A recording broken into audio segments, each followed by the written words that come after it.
Stats Noiseworthy. Welcome in on a wonderful Wednesday. Another up and down day, that is for sure, in the world of college football. Some good, some bad. In the world of the Memphis Grizzlies, some good, some bad. They had a lead against Utah, game going on right now. About 10 minutes left to go in the third quarter. The Grizzlies had a nice 11-point lead toward the end of the first half, and then Utah went on a 22-1 run to end the half, and they led by 9 at the break. The Grizzlies now have cut it to 6, 70-64, 9:42 to go in the third. We will keep our eyes on that one for you. I am in a jovial mood today. I am back in studio. I guess the best way I can put it, Brett Norsworthy, who I know you were worried. I am COVID-free, thank goodness. Thank goodness, Dave. Thank goodness. I was worried. I was worried about Drew a few weeks ago, but more worried about you because of my underlying condition. Well, I do. It's called actuarial tables. OLD. Is what I was. No, it's called OLD. Seriously, I didn't say that. I did not. Dave, you do not act and you do not comport yourself as old. That is a compliment.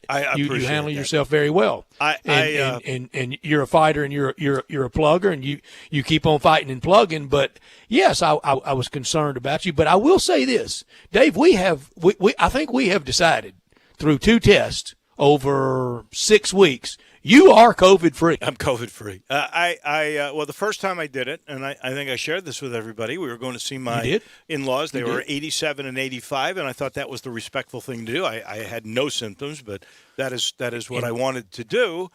And then last week, on a Thursday morning, I played golf with a guy. Now, I was not really very close to him at all, but close enough. He was going to have a medical procedure. He had no symptoms, and so he got tested for that procedure, and it turned out that he had a positive test. Now, his wife and both his children have tested negatively. So either this is an odd circumstance, this has happened before, or it's one of those rare false positives. But I felt the obligation to get tested for everybody around here, and for some people that I'm going to hang around with next week, and my family now. And so I did, and it came back today, the right thing.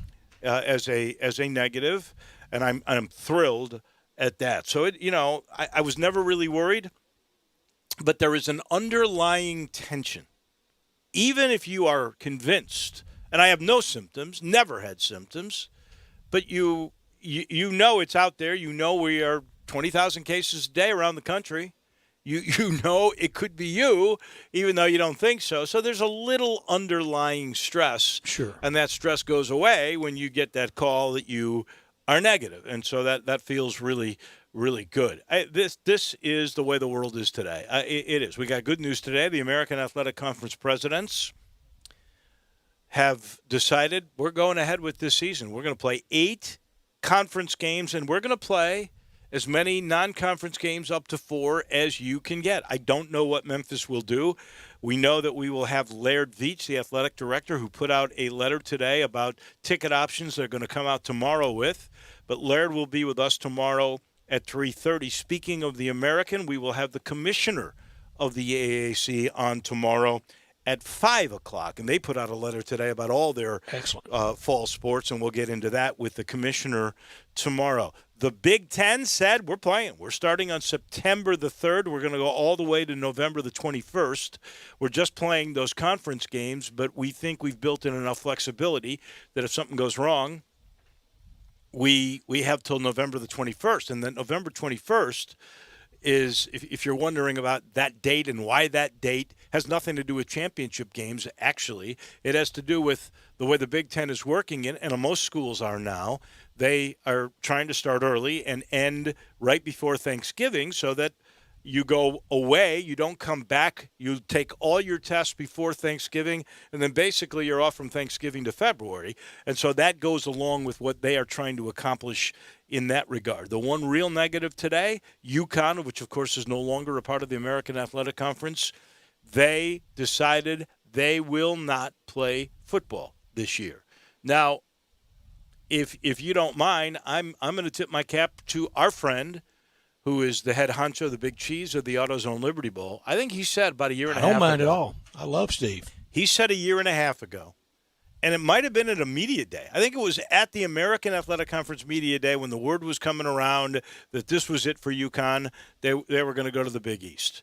And he said they won't be playing football. They'll drop down to Division II, or they just won't play any football at all. This is just the beginning, mark my words. I think that was really what he said.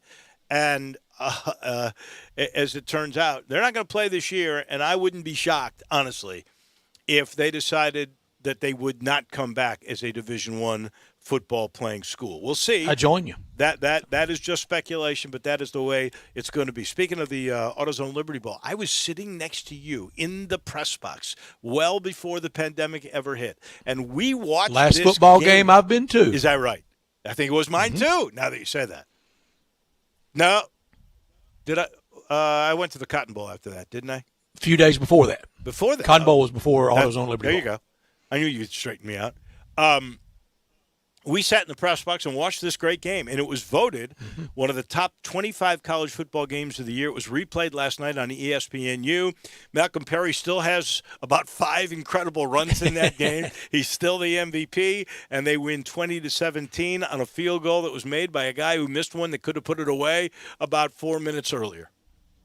Yeah, and it was I loved it. And sitting there that day, I told you I loved it because for me, and I'm sorry, but I'm old, and I like a defensive running the ball line of scrimmage game. I don't mind air choreo either when you go to 48, 45. I don't mind those either, but I prefer a defensive running the ball, stopping the run line of scrimmage game, and they go faster. And my attention span with every passing birthday gets shorter and shorter every year.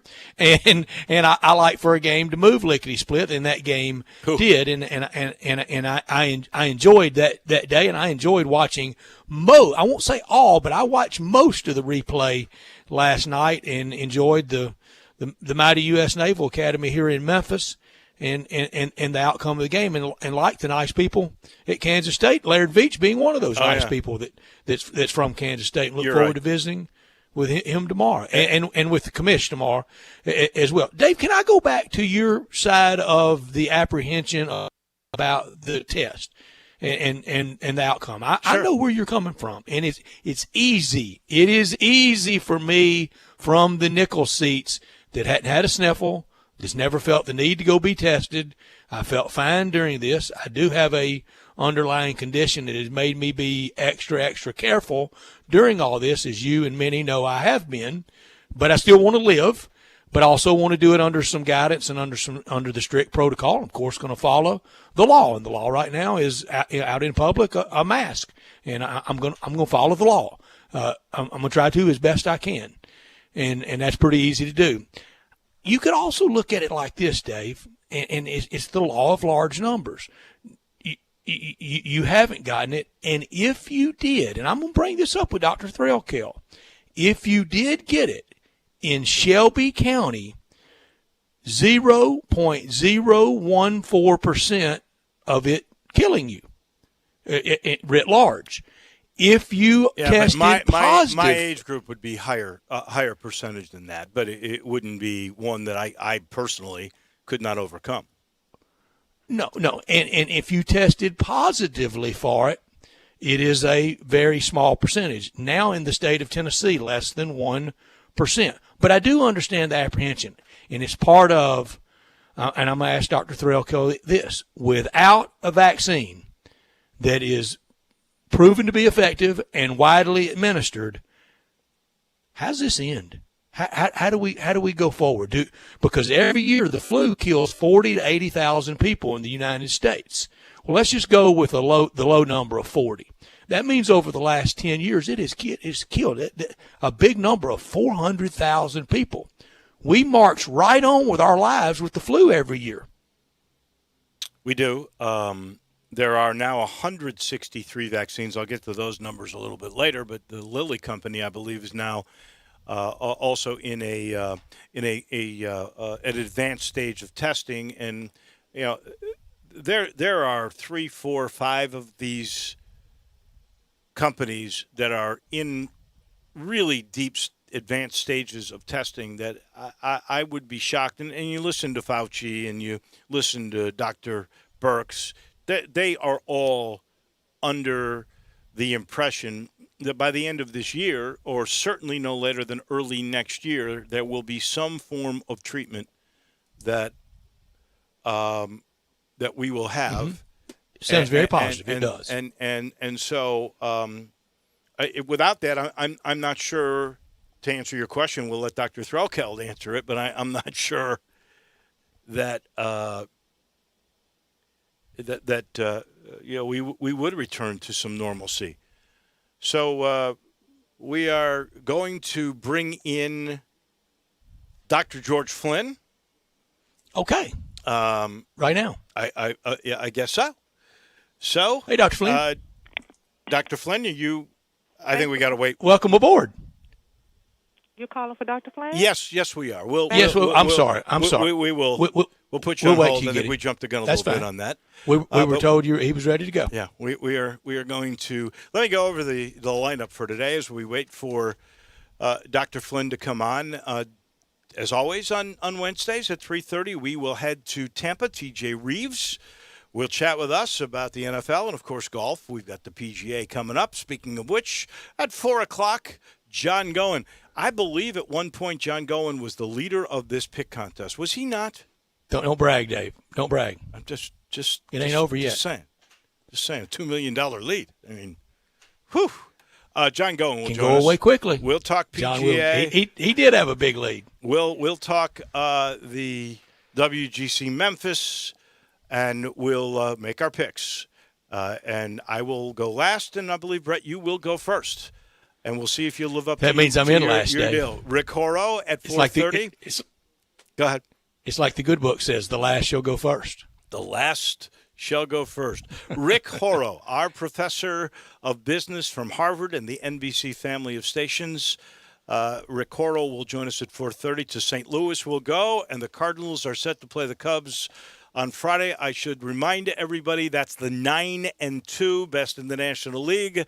Chicago Don't Cubs. brag, I can't help myself. And then Dr. Stephen Threlkeld will join us at 5:30. I wanted to get with him today about his thoughts on college football and high school football and everything else. In the meantime, we are told now Dr. Flynn is here. Dr. Flynn, welcome to the show. George, hey, Doc. I know you wanted to say something, so go fire away. I appreciate it, and I would just want to urge everyone listening, all of your listening audience, a huge listening audience, to go out and vote tomorrow.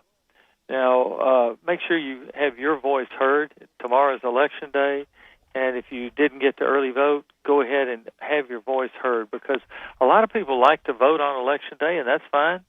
And I think it's so important because we have a basic difference here, and you have a choice. You've got a couple of people that are blindly loyal to President Trump, and I'm not against President Trump, but when he gets off course and doesn't represent conservative values, I will stand up. And the others have said, well, we'll be rubber stamps, and we'll be blindly loyal, and we'll be yes men. And I say, wait a minute, I'll stand up for what is right.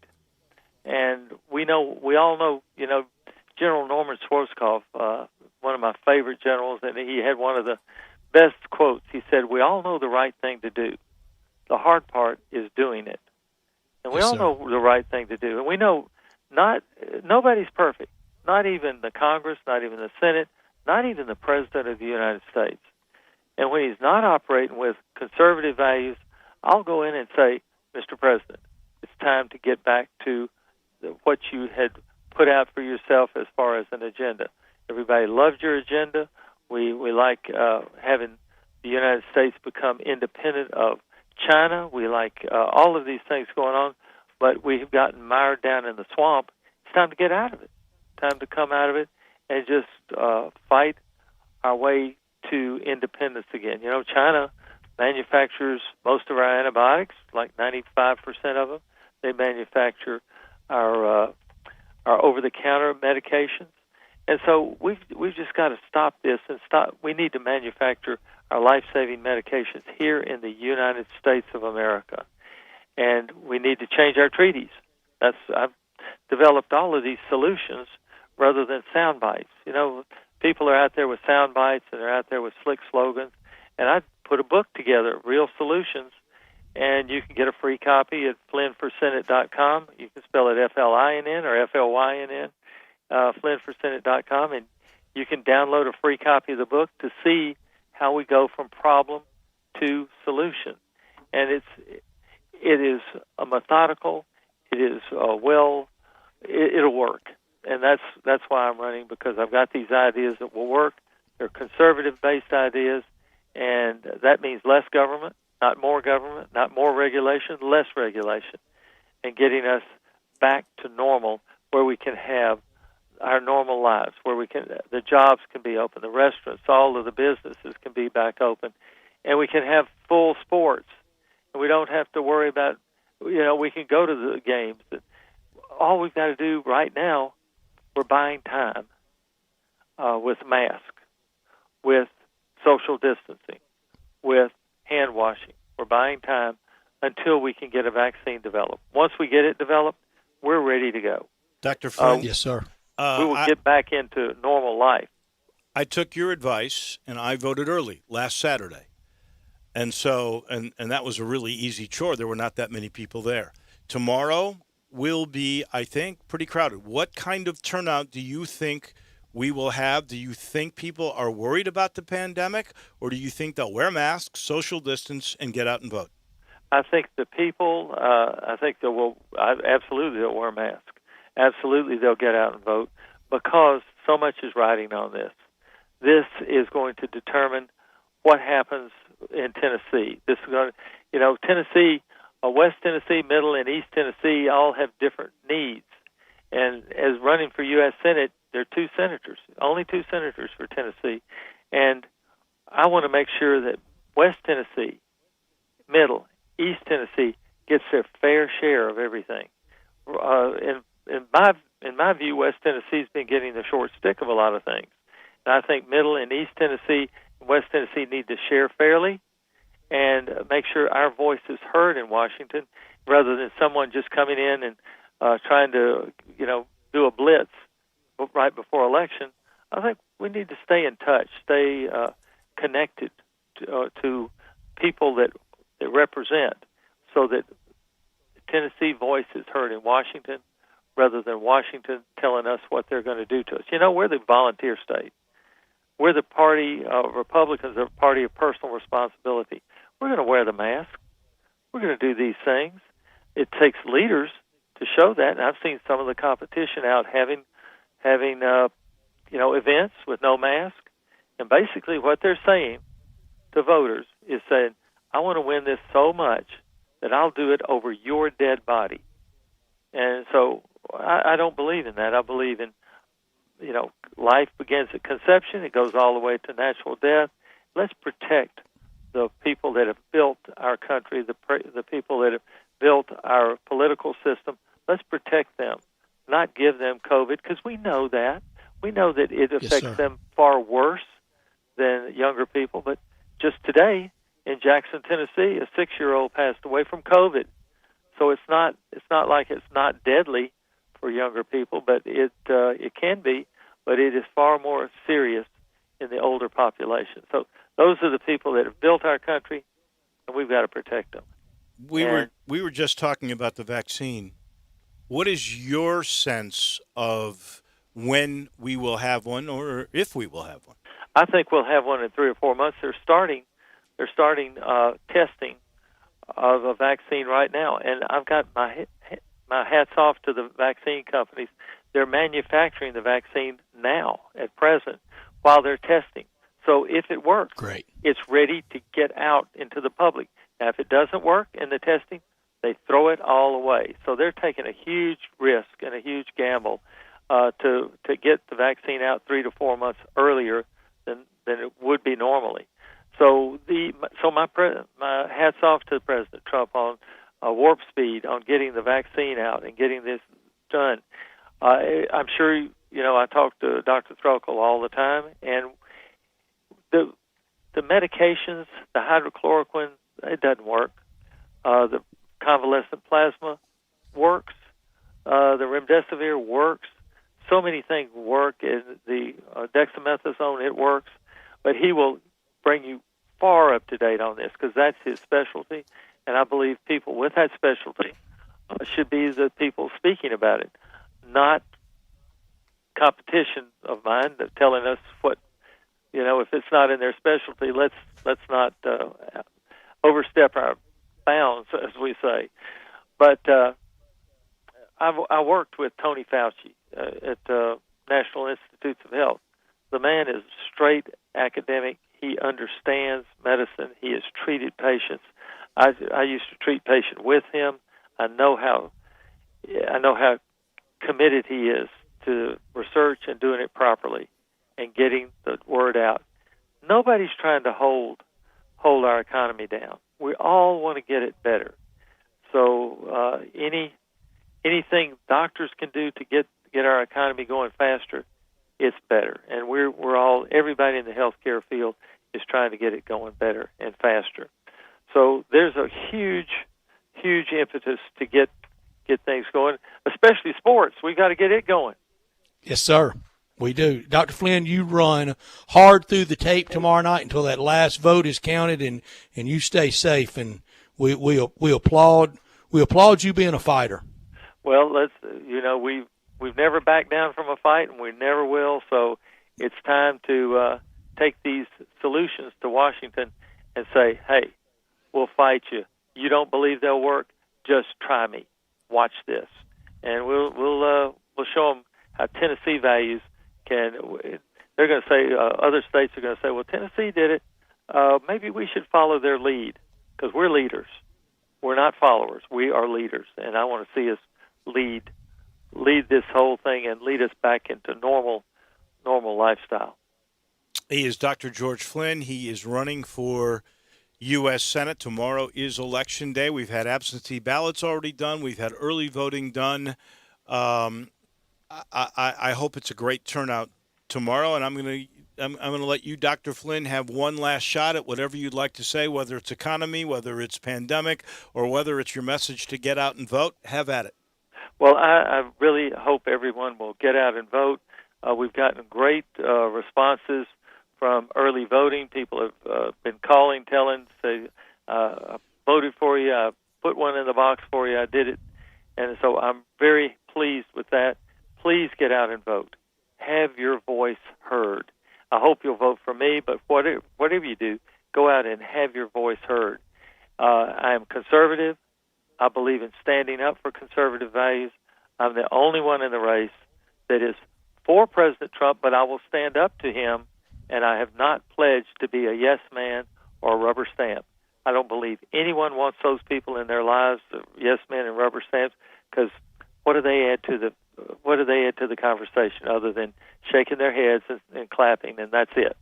They don't add anything, and they don't bring new ideas in. So that's what I'm about, bringing this way to get back to normal. And I ask for your vote, and I really appreciate being on with you. Thank you. Thank you. We appreciate you. Thank you. Right. Thank you, Dr. Flynn. All right, bye. That is Dr. George Flynn running for Senate, of course, the owner of this radio station, and a good man that has fought the good fight, and he's fighting right now, Dave, and through Election Day tomorrow, through however you vote, and I guess now the only way you can vote is actually at the polls, the old-fashioned way, tomorrow with all the safeguards, and tomorrow through the end of polling time tomorrow, and then the next election is in the fall, but it's big tomorrow, big. There is no doubt about George Flynn's passion. There is no doubt he doesn't need to do this, but he feels the need. He's felt called. He feels the call to service, and we applaud him for that. We will do top and not top. Go ahead. Dr. Flynn's father was just one of the great ministerial leaders of the faith community in this area for a long time. That we know that is a calling. I think teaching is a calling. I think almost any profession to some degree is a calling. But to put your name on that ballot and go door to door and fight that fight, that is a calling. And work as hard as he has. Work Yes, sir. ethic is a big part of that. We will do top and not top at about 345, 350 in there. We have moved that around. We will head to Tampa here in just a minute. Our friend TJ Reeves is standing by. We'll talk some golf. We'll talk some football, college and pro. He is a part of the Tampa Bay Buccaneers sideline crew. He's coming your way next. Greg Gaston and Eli Savoy get you through the midday with Sports 56 Middays. Delivered by FedEx. Weekdays from 10 till 1 on Sports 56, 96.1 and 87.7. Hi, this is John Conway with Conway Services. Have you noticed your air conditioning system struggling to keep up this summer? It may just need a tune-up. Good news, it's super tune-up time at Conway Services. We'll come out and perform our exclusive 16-point Energy Saver Super Tune-up on your air conditioning system for only $69 with a free on-leak check. That's right, Conway Services exclusive 16-point Energy Saver Super Tune-up for only $69 with a free on-leak check. We'll remove years of dirt, grime, and leaves from your air conditioning system. It's like taking your air conditioner to a car wash, all for only $69. If you have an air conditioner that leaks Freon every year, with Conway Services Super Tune-up, we'll include a free leak check. If that's not enough, we'll treat your unit with a special Teflon coating to help protect against the hot Memphis sun. So call Conway Services, the Mid-South's premier heating, cooling, plumbing, and electric service company at 384-3511. And call this week, and we'll do your super tune-up for only $57. Call 384-3511. Conway Services. Call Conway today. You're scrambling around. You need a haircut. Where you gonna go? I got a place that has 15 locations. I've got a place where details matter. I've got a place that can be invigorating and relaxing at the same time. You know what it is. It's Supercuts. Every haircut ends with the signature hot towel finish.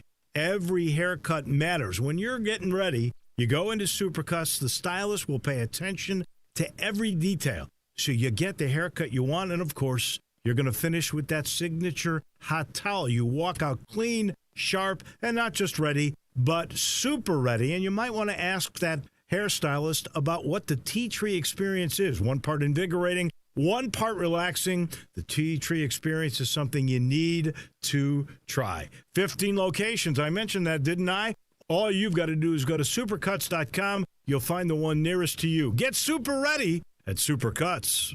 I Buy Houses, 901-406-1101. That's 901-406-1101. I Buy Houses. I Buy Houses will buy a house in any area, in any condition, and yes, it's guaranteed to close in 5 days. If you need to sell your home quickly, call 901-406-1101. If you've been through a divorce, if you lost your job, if you're tired of renters, I Buy Houses can get you your money quickly. I Buy Houses will buy your home in Shelby County, DeSoto County, Memphis, Bartlett, South Haven, Horn Lake, Olive Branch, anywhere and everywhere in between, in any condition. And yes, they're open 24 hours a day, 7 days a week. I Buy Houses, 901-406-1101. That's 901-406-1101. Grab that pen, 901-406-1101. I Buy Houses. Now, back to Sports Time on Sports 56 with Wolo and Stats. This hour of Sports Time is brought to you by Lexus of Memphis. Here once again are Dave Woloshin and Brett Norsworthy.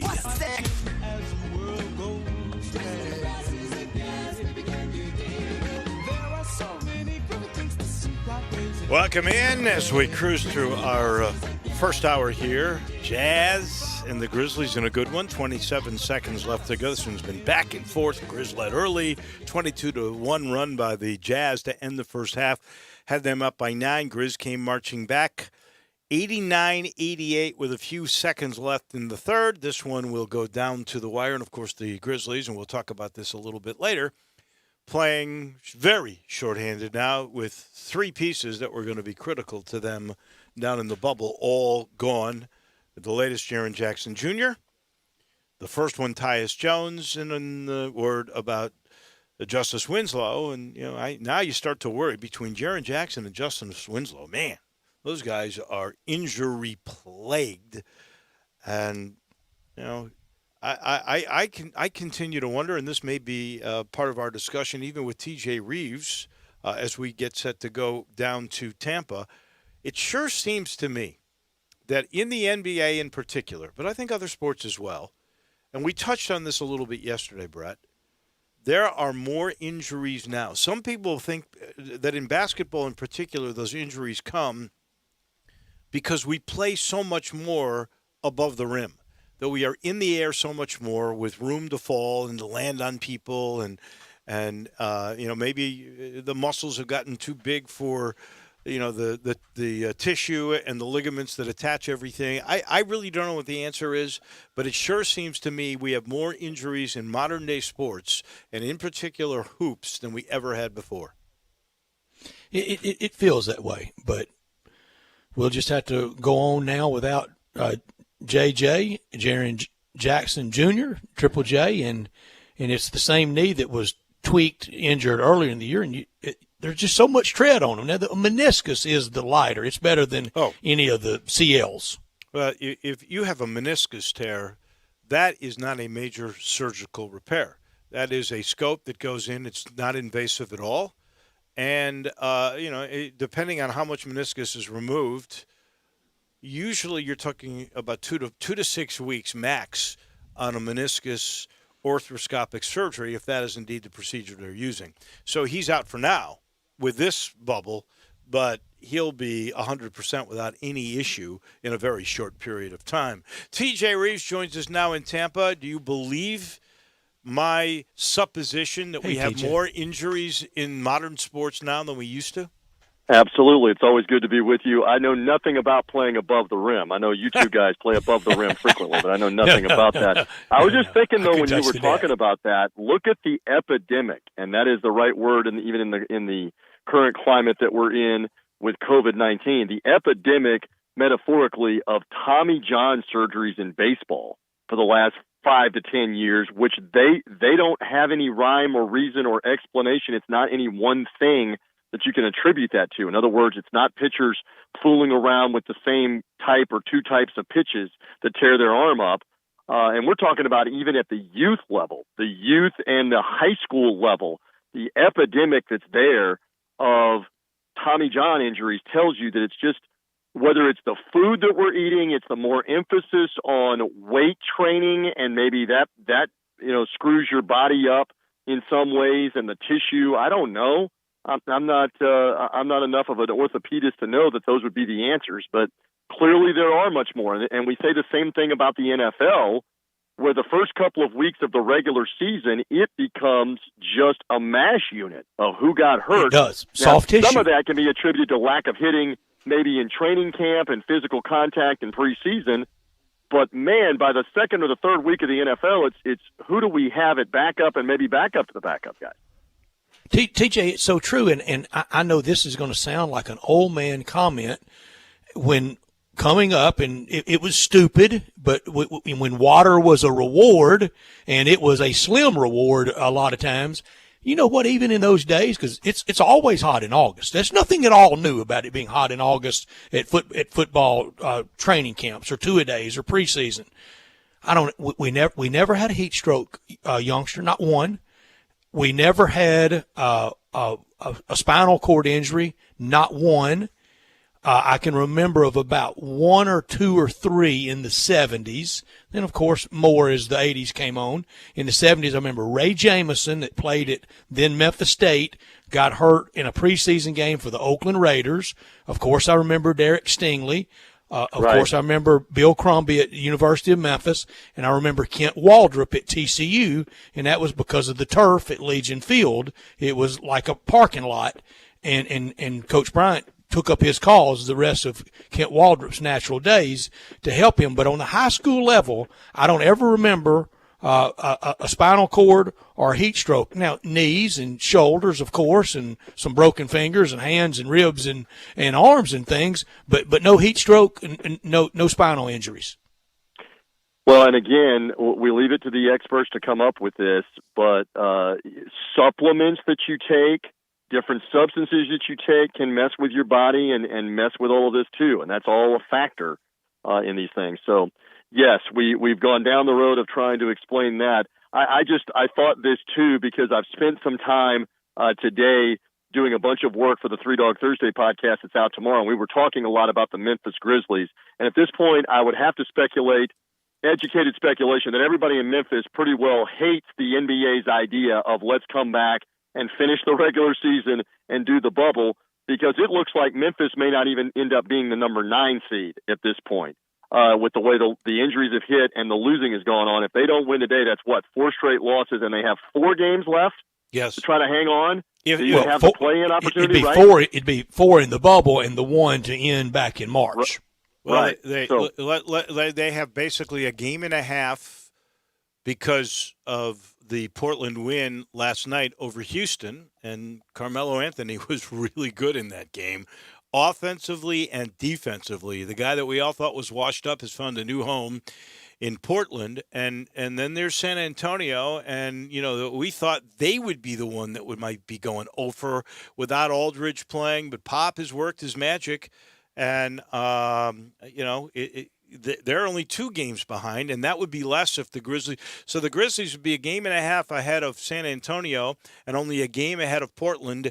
If the Jazz win this game with 10:24 to go, Utah does lead the Grizz now 94-90, and we'll keep our eye on that for sure. So we have mixed news today. The Big Ten says they're going to start their season September the 3rd, and they got flexibility. They're going to end it on the 21st. The American says we're playing 8 games plus. You can play as many up to 4 as you can possibly schedule. We know Memphis has only 3 games on the schedule non-conference because Purdue was one of those games. I don't know if they'll be able to make that up. We'll find out from Laird Veach tomorrow, but they're going for it. And here's UConn, used to be part of the American. They're saying we're not playing football at all this year. They're the first of the football schools to say that are Division I, we're not going to play this fall or this spring. We're just going to wait an entire year. So what are they saying in Tampa, USF? How are they going to work things out? And what's the real sense that we can start this in Memphis on September the 5th against Arkansas State? Well, and so you got many different layers to it, and for USF and UCF, they're in the same boat in the American Conference with Memphis and Cincinnati and Houston and all the other schools that are in there. You're trying to piece together what is the out-of-conference. Now that you know, and this was to be expected. I mean, for the American, and I know the Sun Belt announced a similar model yesterday, Conference USA, I don't know if they've officially announced theirs, but it's going to be the same thing where you can play 2 or 3 games or more outside of the conference. They're trying to go catch a Big 12 game, an ACC game, something to help with some extra revenue at this point. And again, USF's schedule has been up in the air because they have SEC and Big Ten teams that are involved that are now not playing out of conference games. So the complicated mess. Back to the UConn thing, we did go round and round, I believe a year ago at this time when UConn was wanting to opt out. And I said, I believe on your airwaves, I said it several other places, it would not surprise me if UConn is either playing FCS football or no football at all within 3 years. I hereby amend, UConn may not play another football game at this point. I agree. Because nobody's arguing, TJ. Nobody. And nobody's going to miss them. Well, right, but there are plenty of people at UConn that were looking at this as a multi-million-dollar albatross, an anvil around their neck, and were questioning. And Jim Calhoun was at the forefront in his final couple of years of saying, privately, if not letting it leak a little bit publicly, one of the dumbest things that we ever did was take on full-time football and go all in on the Big East idea of full-time football and football first, because it was crippling their athletic department budget despite having 2 very successful at the highest level basketball programs. And so, to me, I mean, Randy Edsall's comment earlier today, I know what he has to say, that, hey, if we'd have been in a Power 5 league, we would be making the same decision. Please. No, you would not, because you would be having so much money on the line, you wouldn't walk away from it. So I think there are other forces at work, and UConn may just decide, not unlike a lot of the other Big East schools, if we're playing at all, it's FCS, or we're not playing football anymore. We'll see. I don't think anybody would argue that. All right, the NFL. Nobody. Do you believe that they will start on time? And I have a hard time believing they will, because how long does it take for you to get your body readied physically for contact? Well, and this is a very good question, wreck.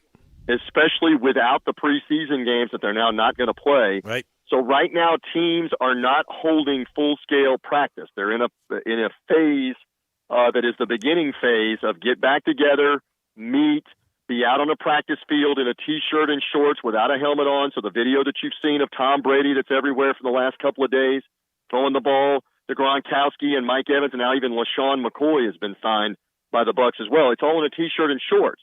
So you're going to do that for a few days here to try to get acclimated. Remember, you've had no off season, as we know. You haven't been able to do any of this work with OTAs or any of that.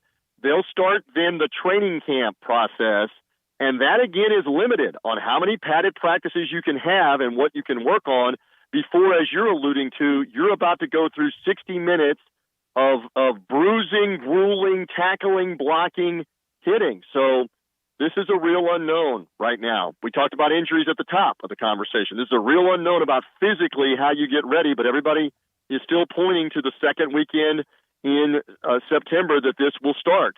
As it stands right now, that's what they're aiming for. There is multi hundreds of millions and billions even of television dollars that are on the line to go and play those games. So the NFL appears to be full speed ahead, subject to what happens with positive coronavirus tests, like what's happened in Major League Baseball, where they're not in a bubble and they've had the positive tests, and what does it do with delaying games and series and that kind of thing. The NFL's got to be ready for that, guys. They do, TJ, they do. All right, we got a lot to get to you about. Dave, you got anything else you want to get to before we get to the PGA Championship? Just baseball. How much interest in the Rays? Okay. How much interest around the sports world for baseball with the way this thing has started? With down the road, the Marlins not playing, the Cardinals not playing.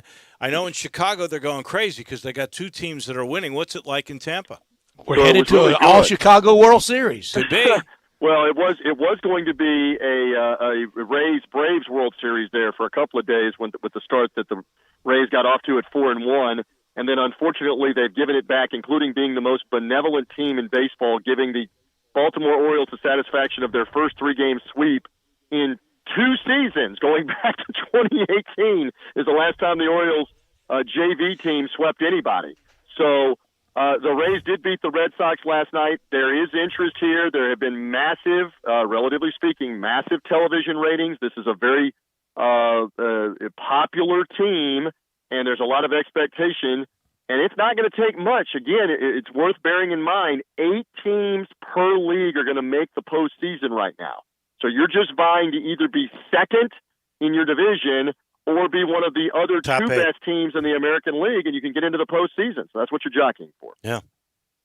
All right. As Brett said, give us your little insight in a half hour. We will be making our golf picks.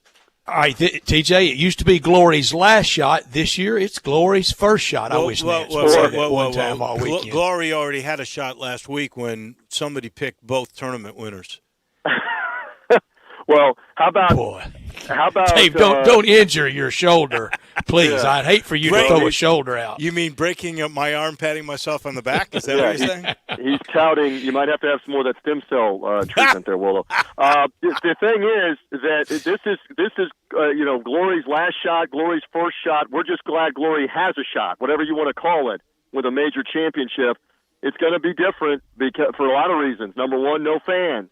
The roars of the crowd at majors, having had the privilege of covering it for SiriusXM and PGA Tour Radio and PGAtour.com, it's just different when those roars are going around for a U.S. Open, a PGA Championship, for one of those, playoff event, Tour Championship event. So that's different. It's going to be cooler at this. It is going to be sleeves, and it may even be jackets in August in Northern California and San Francisco. So that's not to say that it's some kind of hardship. It's not like it's 30 degrees that they're out there playing in. But, for the initials TW, which you didn't ask me about, he's already kind of alluded to it, that it's going to be difficult for him to be effective at all in the cooler weather with his back. And so I don't know what you guys are intending to predict.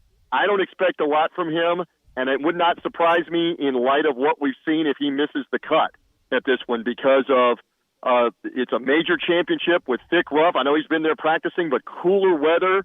The fact that he only made the cut on the number in the one event since the resumption, I don't expect a lot out of Tiger. Clearly, Koepka is the name up at the top. I love John Rahm as a name up at the top.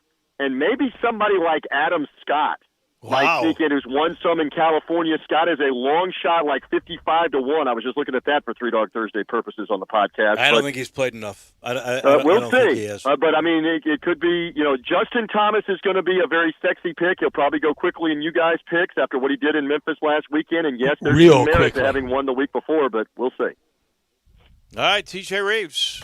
As always, TJ, thank you, man. We appreciate it. Stay healthy. Give our best to your wife and the kids, the twins. Stay sane. And we'll do this again next week. We're all doing this. It's great to have sports back, including the golf back with all the other sports that we have going on and stuff in the daytime. Good stuff to talk about, and we'll keep rocking along. You boys be well. Thank you. We appreciate it. Man. Thank you, TJ. Boy, this game is so crazy that's going on in the bubble. The Grizzlies had There's come a lot back. of daytime sports now, isn't it? I saw Drew going crazy over the Preds. I know. And trying to pull the Grizzlies home. I've got Preds on my phone and Grizzlies on the computer. I'm loving it.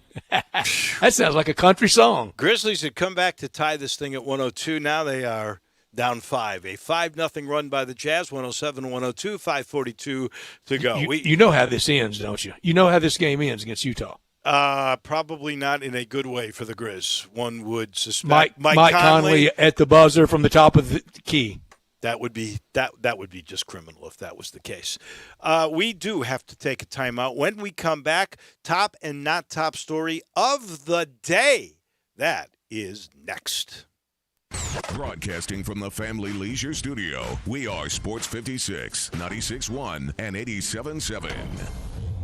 Football is back, and so is HBO's Hard Knocks, the award-winning series that gives fans an all-access look at what it takes to make it in the National Football League. This season, for the first time ever, Hard Knocks will follow two teams, the Los Angeles Chargers and the Los Angeles Rams, as they make their way through training camp and prepare for the most unprecedented season in football history. Hard Knocks Los Angeles premieres Tuesday, August 11th at 10 p.m. on HBO and streaming on HBO Max. Be sure to listen to the official Hard Knocks podcast hosted by Peter Schrager every week, available wherever you get podcasts. I want to do some bragging rights. Hey, I was just the other day overhearing a conversation with Big Mike, the manager of DeSoto Auto Sales. They've got people buying cars all over the country. North Carolina, South Carolina, Georgia, Alabama, Arkansas, Texas. People from all over the country buy cars at DeSoto Auto Sales in Olive Branch, Mississippi. Why? DeSoto Auto Sales has the most stringent car inspection in America. They get it right the first time. Quality and low mileage. Factory warranty on most vehicles. My favorite part is the people who work there. Big Mike, all the employees are professional, friendly, and go that extra mile. Expect as you walk in the door, you're treated like family. DeSoto Auto Sales understands your time matters. We can help you find your dream car and get all the paperwork finished in less than an hour. Come see us at DeSoto Auto Sales and be part of our family. Have a great buying experience every time. 662-890-7184. That's what protecting your car could sound like with 303 Touchless Sealant. Just spray on a wet surface, rinse off, and dry. It's the sound of twice the protection as traditional waxes and insane water beading you have to see to believe. Wait, this is radio, right? Okay, moving on. 303 Touchless Sealant. Available now at Advance Auto Parts. Hi, I'm Greg Gaston for Window Genie. Window Genie is a trusted name in window cleaning, but they do so much more. They can take care of your home or business. They clean interior and exterior windows with a streak-free guarantee. They clean gutters, do pressure washing and house washing. They can also clean and seal concrete, brick, and natural stone. Locally owned and operated, insured and bonded.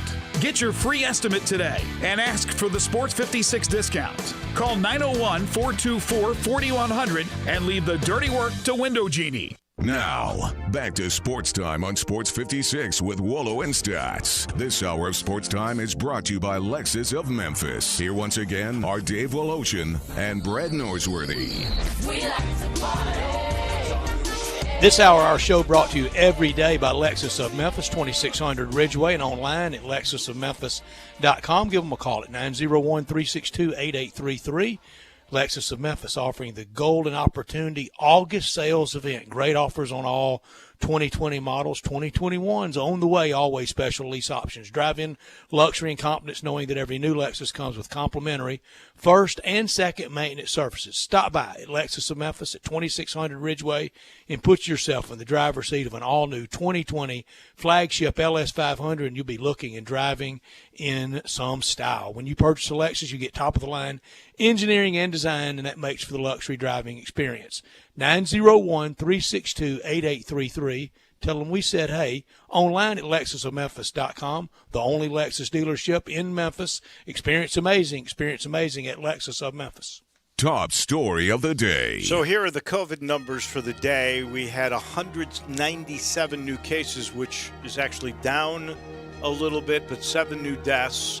And the hospital bed utilization, well, that's gone up. We only have 7% of availability of hospital beds. Active cases, though, good news there, they are going down. 22,317 total cases now, 293 who have passed away. We had 1,040 tests yesterday. That was not a good rate, 19% positivity. In the state of Tennessee now, 112,000 cases with over 1,100 who have passed. Mississippi is one of the more hot case states. They have 62,199 cases with 1,753 fatalities.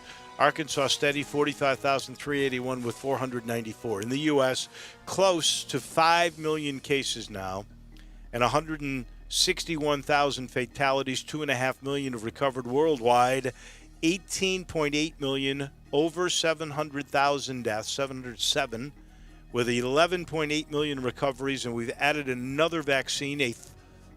That makes the total 163 vaccines now being worked on. We're getting close.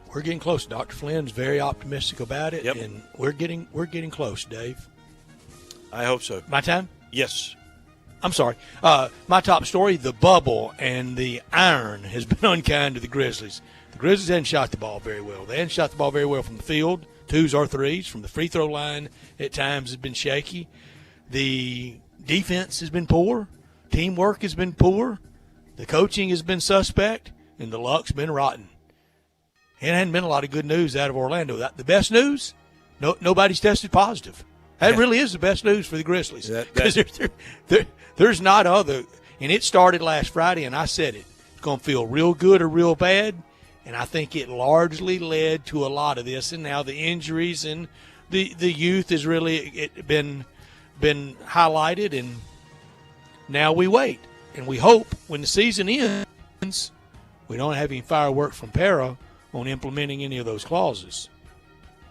Not top story of the day. Well, besides the Grizzlies now behind 110 to 105 with 3 minutes and 40 seconds left to go in the game. Bad news in Louisville today. The Cardinals have temporarily suspended men's and women's soccer, field hockey, volleyball after 29 different athletes in those sports have tested positive. This is not a delay on football yet, but at Louisville they have temporarily suspended those fall sports for the coronavirus issues. My not top story, we've talked a lot about it, UConn cancels football. And I don't want to crush them. I think UConn is doing something, and it was exacerbated by the virus, but they're doing something that a lot of places are going to have to do. A lot of places that are in FBS that really shouldn't be. They're going to have to examine, are we trying to be something that we're really not? And I think a lot of people have tried to do that in playing FBS football. They have tried to be something that they are not. And the virus is going to separate the wheat from the chaff with a lot of people.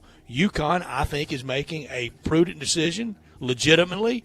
I don't want to crush them. I don't even think they'll go down to FCS. I think it'll be a total elimination of football. They are a quintessential, ultimate basketball school, and that's who they need to be. And that's okay. When you speak of FBS schools, you're not speaking at all of any of the Power Five because they are supplemented by so much television money and revenue from within their own leagues. Not necessarily, Dave. Some of them may have a little bit bigger eyes than their stomach may be. Eyes may be bigger than their stomach. Well, they may might spend need to, more than they should, but that's readily fixed. That's easily fixed because there is so much plush cash that is coming in. I think some Sunbelt team. I'll say Sunbelt teams are. I think in some MAC schools. I think some from the Sunbelt, some from the MAC, some from Conference USA are in trouble, and this will probably speed up them maybe having to go back to FCS in some cases. So you're saying this pandemic could hasten the demise at the FBS level of several of these schools. And quicken the Jackie Sherrill plan of getting a 90. 5 16-teamers. Yeah. And that's 80, and the Tigers are safely in that 80. You would think. I don't know what the number is, but I don't give a darn what the number is. It ain't 79, and it ain't 80. They're in it. And those are your top and your not top stories of this day. We've got plenty still to do. We are going to talk golf with John Goen, a recap of the WGC, what we think will happen in the PGA, and we'll make our golf picks coming up. Ooh, the Jazz are pulling away. 2:51 left to go. The lead suddenly is 11. 116 to 105. We're back in a minute with hour number 2 of Sports Time on Sports 56.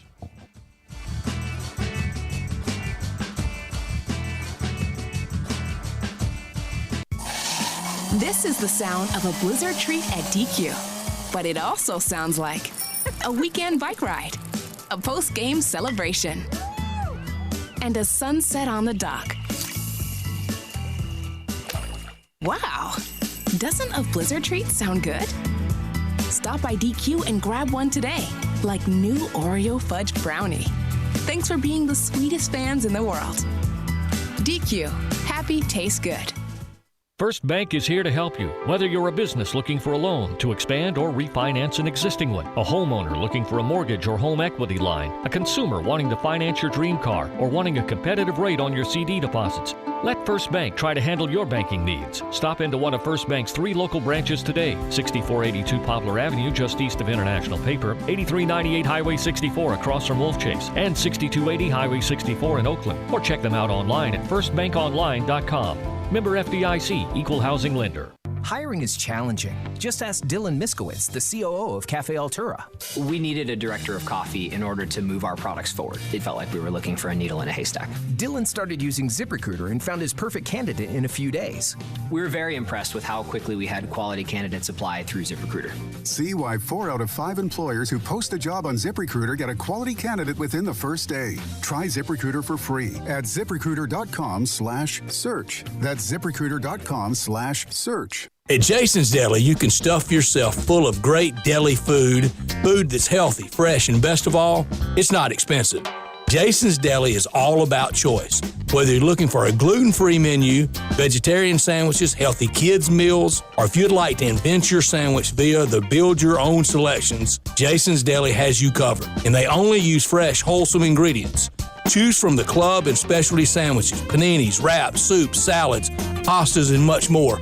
I love the cleanliness in the restaurant, the hospitality, and of course the cost. They have a huge salad bar and great soups, including Southwest chicken chili, fire roasted tortilla, organic vegetable, tomato basil, and many, many more. And if you're planning an event, their catering department is fantastic and can handle any size party. Go check out Jason's Deli's 4 locations. On Ridgeway in the Park Place Center, that's my favorite, on Germantown Parkway in Cordova, at Poplar and Highland, and on Goodman Road in Olive Branch. We are Sports 56 WHBQ Memphis, WIVG-FM Tunica Memphis, and WPG-FLP Memphis. Flynn Broadcasting Stations. Now, more of Sports Time on Sports 56 with Wolo and Stats. This hour of Sports Time is brought to you by Homer Skelton Hyundai. Here once again are Dave Woloshin and Brad Norsworthy.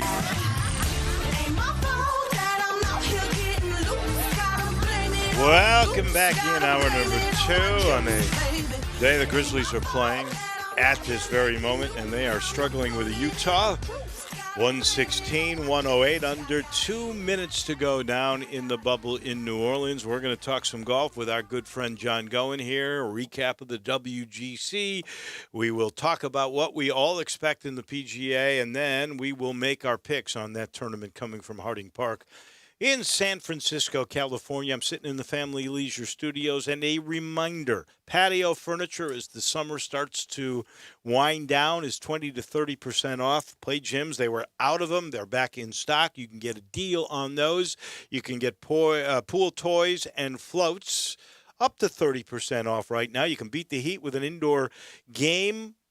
Maybe an indoor table like a ping pong table, or how about a slate pool table? They've got those on sale right now. And then there are the opportunities you will have to get next year's swimming pool, because they're pretty much out of the 2020s, but you can get a 21 at 2020 pricing, and you'll be the first one on the assignment list for installation next year. It's really happening. Get it now so you'll be all set next spring. Make your backyard a staycation place. Do it with Family Leisure. So we head off to Timber Truss and our friend John Goen, who knows Southwind about as well as anybody. He worked for the TPC organization for a number of years before he became the owner of Timber Truss. And John, let's start with the old gal. I thought she looked prettier than she ever has, maybe thanks to CBS, maybe thanks to the time of the year, or the superintendent doing a great job. And I think when you talk about lift, clean, and place, and the greatest 45 of the top 50 players in the world, 8 of the top 8, and 13 under is the best score, even with lift, clean, and place, she held up incredibly well, didn't she? Yeah, no, I thought that the golf course held up well. I was a bit surprised that they carried lift, clean, and place through the weekend. I know really the only rain that I was aware of that they got was Wednesday afternoon. They got about 3/4 of an inch. And I guess I would have thought that we would have gone back to playing the ball down. But, clearly the tour, I guess, got nervous, with everything kind of going on and just decided to kind of, push that rule through the weekend. So, but I thought the golf course looked good. I was fortunate enough to kind of squeeze out there, Sunday afternoon and catch everybody coming through hole number 17 there. Saw Brooks Koepka make that putt on 17, just absolutely, incredible. And then heartbroken to step into the house where we were at and watch him hit it in the water on 18. But, as you said, golf course did great. Never surprised at all with the job Nick Bazans and everybody, do there. And clearly had, significant number of challenges and issues getting ready for this event. Probably fortunate to have a few extra weeks with, the bunker renovation projects and everything, with as wet as the winter was, to be able to have some additional time to get some things, some of the detail work that I know they take great pride in, getting ready for the event. So, overall, great 4 days. Amazed that we got as little rain as we did, obviously with what was forecasted. And overall, I thought it was a great event, and I thought that the golf course and the city showed well. John, amen. And every year, I loved it. The first time I ever laid eyes on it, first year, 89, John Mahaffey, the winner, and he was a former PGA Championship winner in the 70s. But I've really grown to appreciate it since the John Cook obliteration and the redos and a lot of modifications and changes to the golf course. It's nothing spectacular, but in the whole, there's nothing individually spectacular, but then in the whole, it's pretty spectacular, and it's pretty rugged, that golf course. Yeah. I think that they, similar to a lot of TPC courses that they have worked on over the years, I think that they have done a good job continuing to tweak and modify that golf course to get it set up to be able to host an event like this. And, they had numerous challenges at TPC Boston, and keep in mind that golf course in and of itself was a playoff stop for numerous years. And they modified that golf course, it seems like, every single year until they ultimately got it right.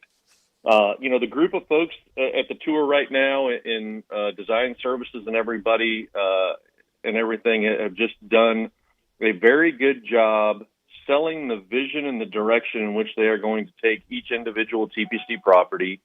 And they have gotten the players to buy into it. They've gotten the players to buy into the investment in each of these places. And I think that, they clearly are, the players are very pleased with the direction. TPC properties for the longest time were the laughing stock of the tour. I mean, some of the lowest rated tour stops from, a rating from the players' perspective were all TPCs. And so they've worked very, very hard and diligently to really change the image of TPC properties. And I think that they've successfully accomplished that in many of the markets that they host large events such as this one. Here, Boston, Sawgrass, obviously Scottsdale, places like that. I think that they've done a very good job changing the players' view of a TPC property. Do they change the members' views? Are those, because it's not an inexpensive venture. I'm not saying it's the most expensive country club in each city that they're in, but it is not a cheap one either. Do they do well with their members? It's always a very fine line right there. I mean, it's a challenge daily, but I think that they do the best that they possibly can, balancing the two sides of the coin. I mean, fortunately or unfortunately, you are a member of a TPC property because you more than likely want to be known for being where they play a WGC event or at a place where they are going to invest dollars that are ultimately not going to have to come out of your pocket directly from an assessment or something along those lines. Are you going to pay higher dues? Are you going to pay an initiation fee? Are you going to pay certain things that you may not at other places? Sure. But I also think that, the continual investment in properties and everything shows the membership that they're still willing to put money back into a property that may or may not be performing well financially, but ultimately because of the direction and the vision and the expectation of what you have when you walk onto a TPC property, the tour has to continue to invest incrementally in these properties year in and year out. Well, the membership challenge is always an issue just because, I think at times it can never be enough. But I think that, you got to have the right people in the right chairs selling the right vision and just try to do the best you can on day in, day out basis. And I know everybody at all the TPC properties do that as much as they possibly can. I've certainly never seen one in bad shape. That is for certain. So you mentioned you were out there at the place. You watched a little bit in somebody's backyard. How shocked were you after he makes a 39-foot putt to get into position, to get over the bogey that he had on 16, that Brooks Koepka, defending champion, did this week too, that he hits one left into the water. I was stunned. Yeah, it definitely kind of caught me off guard a little bit. You just didn't really expect to see that. You figured that obviously the disappointment on 16, you come back on 17, you make that putt, you give yourself a chance. And, you don't hit that little fade off the corner of the lake. It just kind of stays dead straight and you hit it in the water. And, clearly, Brooks shows as much emotion as he normally shows after, his round and his post-round press conference. I mean, he was just kind of, I'm just happy with what's going on and we'll move to next week. So, but it was pretty, I felt like that once he made birdie on 17, that it was playoff 75% we were going to a playoff. Yeah, I did too. So. I did too, John. And we didn't. And Justin Thomas had to make a shot from an area next year when we get back to our real lives. We'll be back to being the welcoming desk for a corporate hospitality center. I mean, he may have been hurt by not having the 10 up. He would have had probably a little better drop.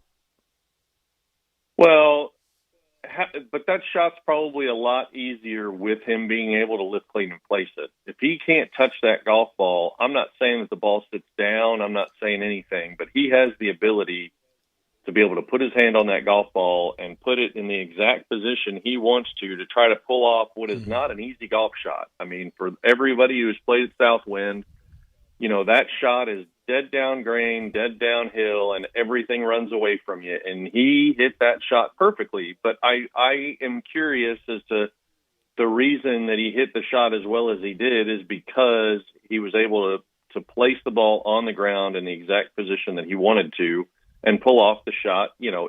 It didn't make it substantially easier, but I think it made it easier because he had the perfect lie that he wanted to be able to execute the shot that he did. Yeah, but to Brett's point, if we have, that's either the hub where he hits, or that's the FedEx tent, the hospitality tent that he hits, corporate tent, and he would get a free drop in front of that with a much shorter shot and a drop that would have been below his knee. I mean, he would have rigged that so that it would have been.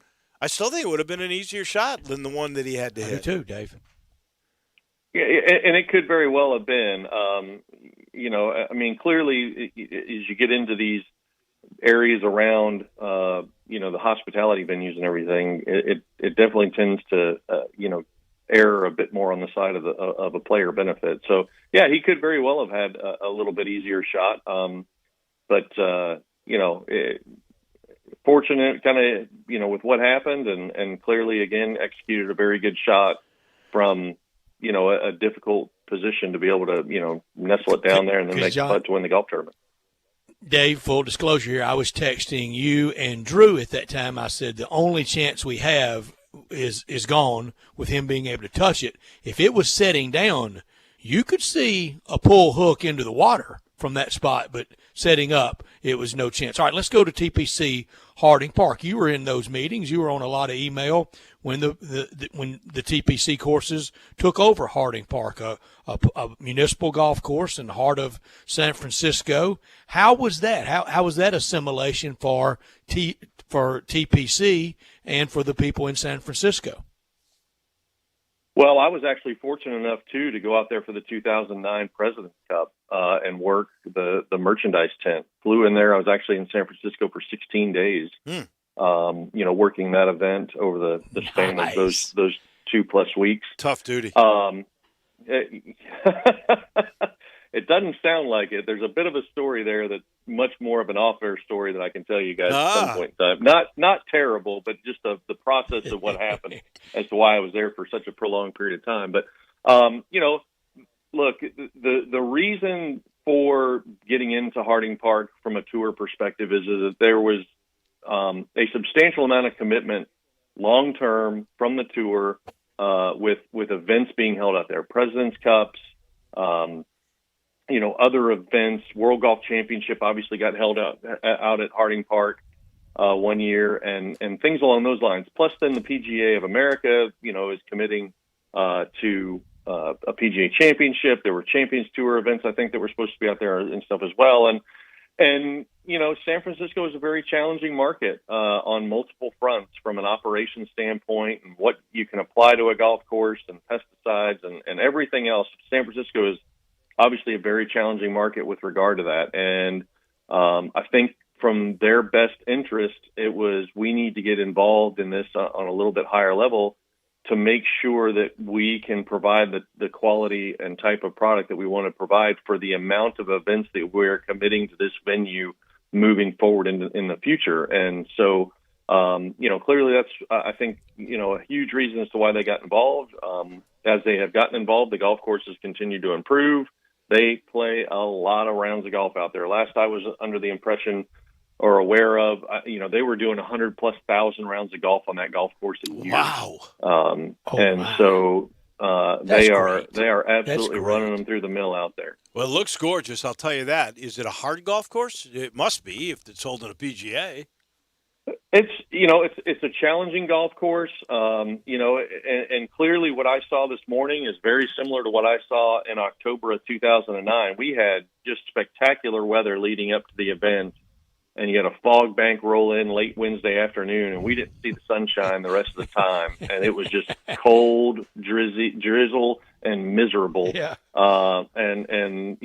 So what I saw on TV this morning, I texted Brett this morning, and I was just like, it looks absolutely miserable out there. You're going from what you had here to out there, and I mean, you're just like, these guys have, I mean, they're layered up and everything. It looks like an Open championship. Well, they also said, but just by using their TrackMans, they will hit their longer clubs 20 to 30 yards shorter than they were hitting in Memphis. 20 to 30 yards difference. Cold, heavy air is how Tiger described it. And I don't disagree with any of that. It's just like playing in the morning here in the fall when it's about 55 or 60 degrees outside, and the ball you feel like goes absolutely nowhere. And then as it gradually warms up, you start to get your yardages back a little bit more in line with where you're accustomed to hitting it. But, play golf early in the morning in the fall, and you get a pretty good feel as to, kind of what they're dealing with, out there, especially if you get, a rain roll through or whatever, and we get some fog here in the Mid-South. You get a very good feel for what they're dealing with out there right now. Now, the ball wasn't flying great out at Southwind on Saturday. It was different air Saturday out there than we may ever get again in the month of August for this tournament, but it's really going to be different there. Would that help Rory? Would that be more like home? But home is really Florida for him, but it would be more like his Irish upbringing?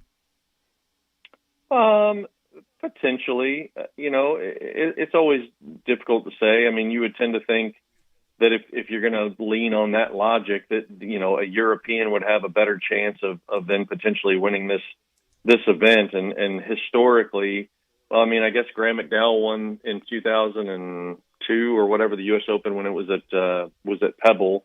But, I mean, the last time it was an Olympic club, Webb Simpson won. I mean, it's not as if Europeans have fared well in events that have been in similar type climates. So, it could, but I wouldn't anticipate it, helping Rory out from that standpoint. Since you mentioned Olympic club, it was interesting. Yesterday I was watching PGA Live, and Brandel Chambly was saying the Olympic club is a star killer, that most of the time unknowns do really well there, whereas this course might be a little bit different. And we know Tiger Woods was 5-0 in the President's Cup on this particular golf course. And I just want to check one thing, since we were talking about carry and ball flight and how much different it was in Memphis.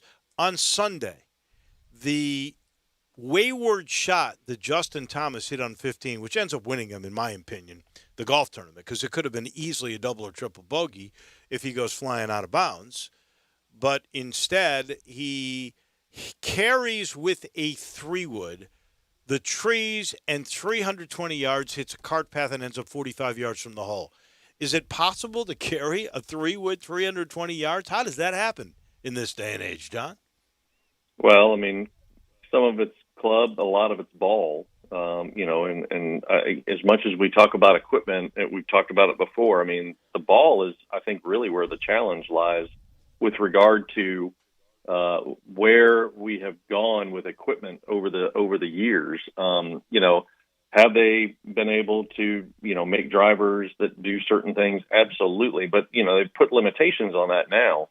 The golf ball is clearly the one piece of equipment that these guys have that, continues to have advancements. And I think ultimately has been the biggest game changer as to why we see the scores, that we see right now. So,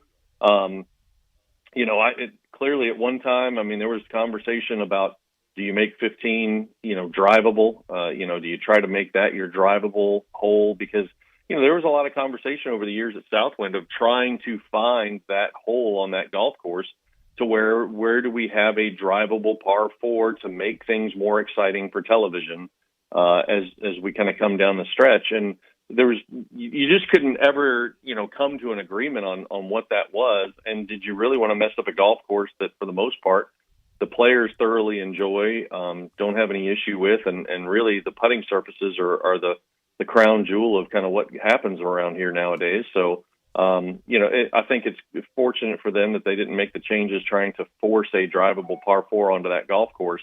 I was a bit surprised, again, by 3, but it seems like that, basically the logic behind that is they just created a lot of risk reward in that shot. Taking that tree out at the beginning of the lake, or both of those trees out even in the landing zone, have created a risk reward shot, and I don't know where it ranked year over year with the tree being there or what with regard to stroke average, but you clearly saw some balls get hit in the water there on the 3rd hole at Southwind, and that must have been the reasoning for taking that tree out, and kind of putting that thought into the players' minds of, do I go here or do I lay up? All right, pick time. Yep. You ready, Dave? Well, I'm first. You are first. Let me get all my stuff together here. Did you want to go over the standings or anything like that? I just curious. No, we've touched on the standings enough okay. this week, Dave. Just checking. Just checking. John, if you thought it was going to be insufferable, you thought. He knows. He knows. He knows from last year. Oh yeah. All right. First pick. I'm going to start in San Francisco. He left Memphis. He's headed to San Francisco. Leave my heart and a Wanamaker trophy there. Justin Thomas. Well, you're going for the guy 2 weeks in a row. Crazy. It doesn't happen in this day and age. Drew. I want to take the same guy I took last week. I want to take Brooks, but I feel like there has to be a real thing behind the knee, right? Like, if the knee hurts that bad, there's got to be something wrong.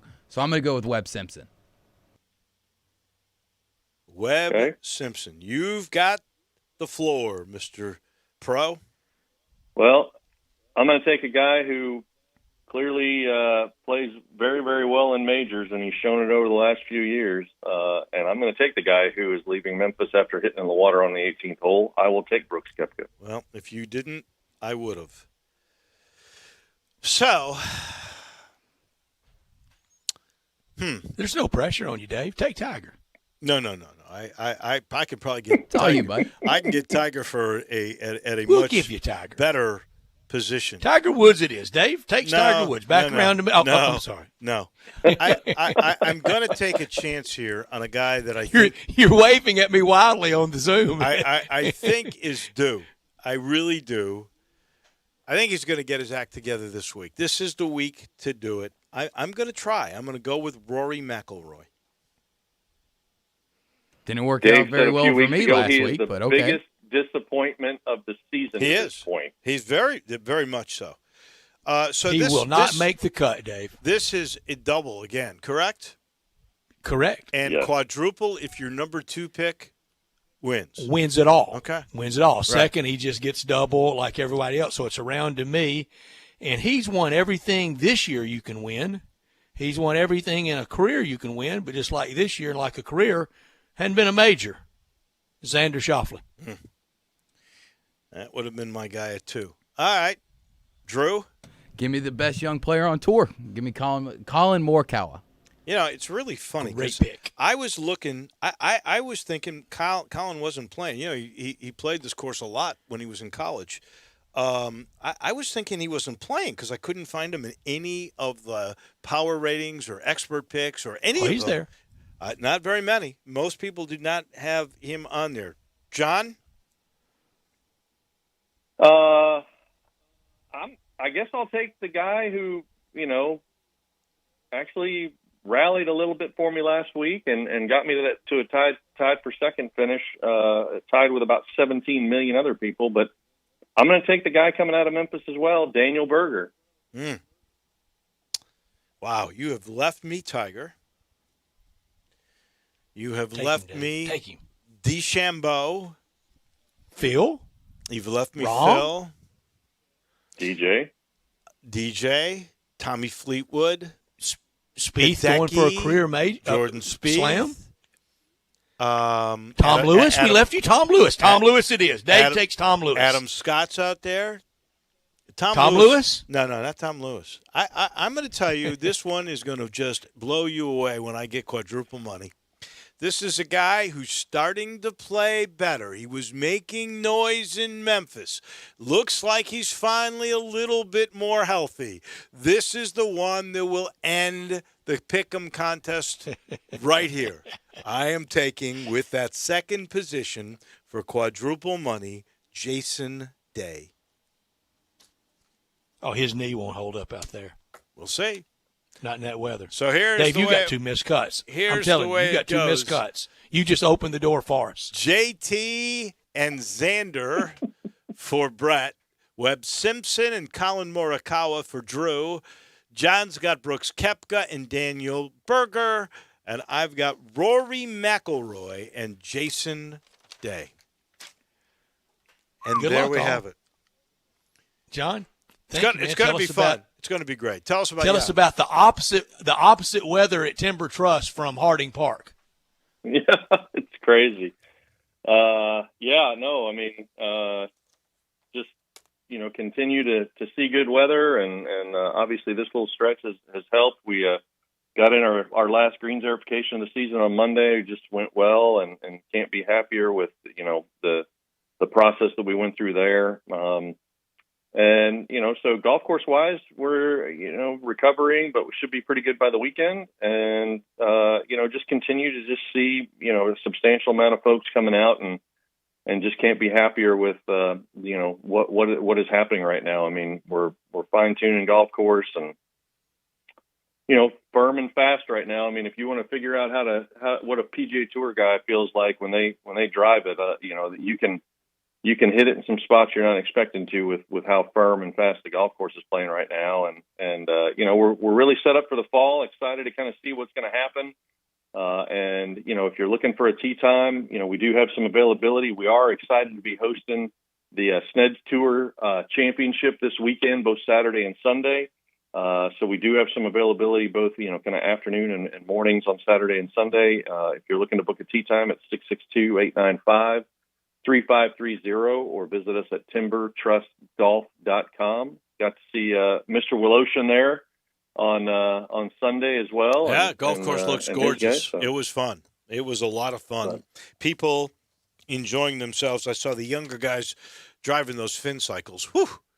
We had 13 fin cycles rented around the time you were playing on Sunday. That I got to tell you, I really do want to try that. I'm going to that next time I'm there. I'm going to do it. John, we thank you so much. Thank you, John. We'll talk to you next week. All right, guys. Have a great week. Enjoy the golf. We'll talk to you next week. You got it. It will be a lot of fun. It is over, and the Grizzlies are losers. They're 0-4 in the bubble now. Portland is just a game back for the 8th position.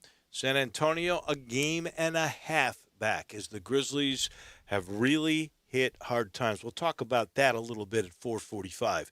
We do have to take a break, and we will be joined by our good friend, our Professor Rick Horrow, in just a little bit. I'll let you know our title sponsor for this hour of the show is Homer Skelton Hyundai in Olive Branch. Or you could talk about the Genesis cars, which I love so much. Those G cars, I got a G70. We got a 2021 model that is an SUV coming in. This is the first time Genesis has the SUV. It is coming in September. Right now, you always get a limited lifetime powertrain warranty on every new vehicle. That's Hyundai, a Santa Fe, or a Veloster, or a Tucson, any of those cars. Every one of them gets that warranty. So do the Genesis cars. But here's what you get that's new, a 3-year, 36,000-mile maintenance package on every new Hyundai and every new Genesis. Just another reason why I say this is the place that sets the bar, that sets the standard for the way car business should be done. Please go see for yourself. Get on Lamar. You get into Mississippi, the very first exit, it's Highway 78. There's Craft Road, turn left, and go see my gang. They've been together for a long time. They're led by Chris True. You'll understand as soon as you walk in the place and you're greeted by somebody why this place is different, why this is the best. This is Homer Skelton Hyundai and Genesis of Olive Branch. The Professor comes your way in a minute. It's R&R on Sports. The word is out about R&R on Sports, where you've heard interviews from Ken Griffith Jr., Dr. J, Hank Aaron, and many, many more. R&R on Sports, Saturday mornings, 10 a.m., Sports 56, 87.7, and 96.1. Don't miss us. As you get back to business, small things can make a big difference, like marking safe distances with floor tape and posting reminders to wash hands. As always, Grainger is here to help, offering supplies and solutions for every industry. Free access to product specialists, 24/7 support, safety recovery guides, and more. It's part of our commitment to help you adapt and recover in these challenging times. Call, click Grainger.com, or just stop by. Grainger, for the ones who get it done. This is the sound of a blizzard treat at DQ. But it also sounds like a weekend bike ride, a post-game celebration, and a sunset on the dock. Wow! Doesn't a blizzard treat sound good? Stop by DQ and grab one today, like new Oreo fudge brownie. Thanks for being the sweetest fans in the world. DQ, happy tastes good. Hi, this is Troy Fiveash, owner of Fiveash Roof Services. You've heard me talk about how we offer the best products, the best warranties, and the best services for years. Now let's talk about pricing. Pricing should never be the only reason you hire a contractor, but in today's world, pricing is always a consideration. So we suggest you get 2 or 3 estimates for your roof replacement from a reputable, licensed, and insured company, and then give us a call. If we can't beat your best price for a comparable roof system by more than $100, we'll give you $100. It's that simple. We are so sure we can offer you the best price, beating all other qualified companies. We will hand you $100 if we can't, and thank you for the opportunity. So give us a call. What's the worst thing that's going to happen? Make $100? Fiveash Roof Services, a proud supporter of Tiger Athletics and the official roofer of the Tigers home team. Fiveash Roof Services, fair, honest, and ethical. 367-0050 or memphisroofer.com. Fiveash Roofing, it's what we do. We're here for you.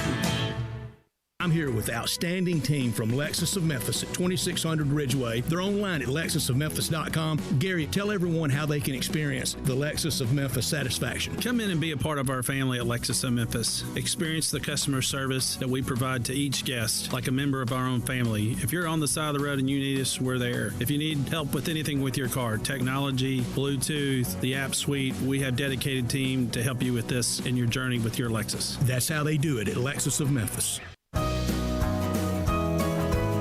Hey folks, I'm Jarrett Carter.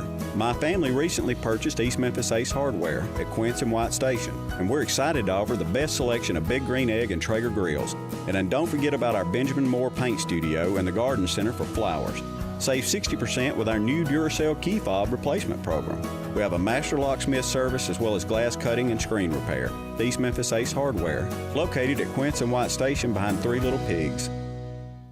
Now, more of Sports Time on Sports 56 with Wolo and Stats. This hour of Sports Time is brought to you by Homer Skelton Hyundai. Here once again are Dave Woloshin and Brad Norsworthy. Welcome back in, halfway through this Wednesday edition, actually almost halfway through our week, I guess you could say. 124-115, that's your final in the bubble. The Utah Jazz have put it on the Grizz, who are now 0-4, and here comes Portland, here comes San Antonio.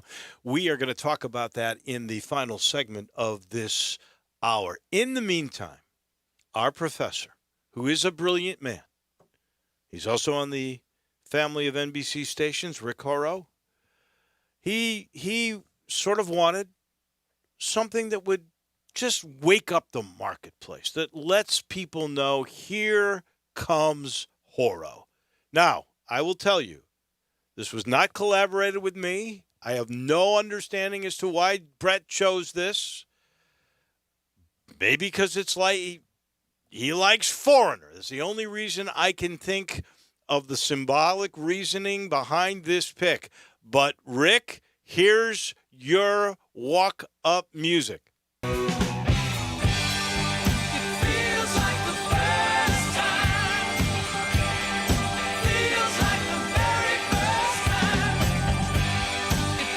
So, does it feel good this first time? I think it feels wonderful, man. You know what? I've had enough of the Pink Floyd money. I've had enough of taking care of business. That's all kind of nice stuff, but it typecasts me. First of all, Brett has great taste. I love Foreigner. It shakes up the market. Thank you, Rick. You guys need some shaking up. You need a half full with the Grizzlies about to go on an extended vacation. Yes. The good thing about that, by the way, is the extended vacation is only, a couple months, and then you start the 2021 season again. So that's a good thing, but I love it. Right. And thank you very much for the creativity. There you go. I was worried about it, but Brett, you picked the winner. You are on the Always do, money. Dave. On the money. That is on good. the money. Speaking of money, Perfect. The Pac-12 Player Coalition this week. What are they? I was trying to recall what they call themselves. We Are United, or whatever it is. They are demanding some of their demands. Actually, I'm with them.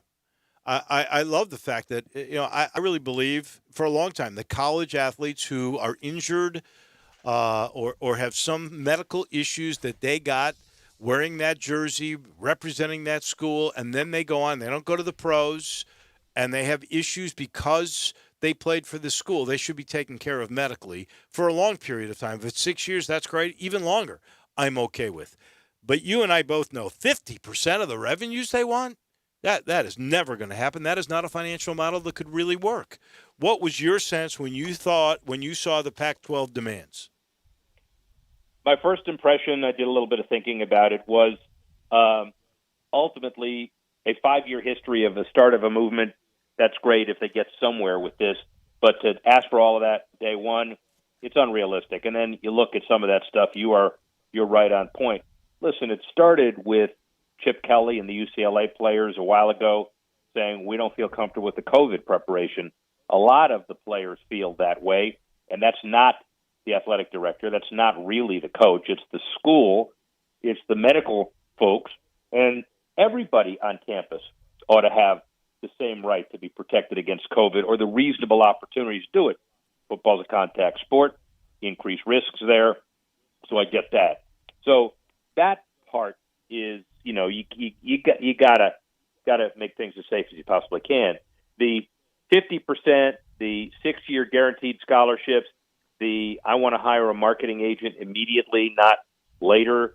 The other demands, insurance. I get the insurance issue, but listen, this may not be the right time for this, especially since the Ed O'Bannon name, image, and likeness revenue is going to start quickly, or as quickly as it can, sometime this next year. They're working on that, and also it's a very difficult time because the bucket is empty. I mean, we don't have money from March Madness. We don't have money from the football season. Athletic directors are working really hard to see if we're going to get any money from football season, if there is going to be a football season. And some would say this is the best time to do it because everybody's on crisis mode and you might as well stick it to them while you can.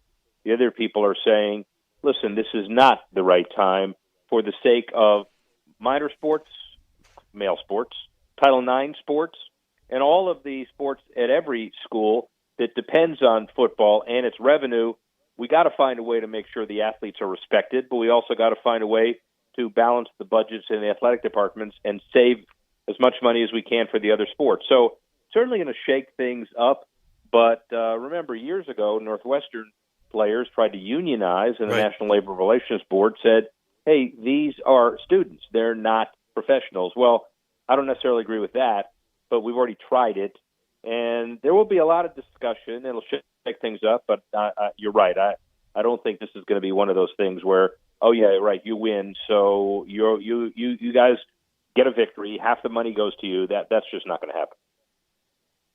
Rick, I've walked by the National Labor Relations Board building in Washington a million times. If it's in the same place it always was, it's very close to Lafayette Park that we've seen on TV quite a bit this summer. Is it as strong and it has the enforceability that it once had? Does it still maintain that? Well, it's hard to say that because it's not in the public eye as much because we don't talk about teacher strikes and we don't talk about stuff that we did before. We don't, and frankly, that's where the National Labor Relations Board creates the rules where the unions and management fight it out. So on the one hand, it is really important because it is the federal agency that certifies and decertifies. But then the real trench battles happen in the individual industries, not with the NLRB. So it's a big deal. If you're appointed, it's a big deal. The fact that you've walked around it a couple times, even bigger deal. You're my hero now with the music you chose. And so you can walk around any building in D.C. Just tell me where you're going to go.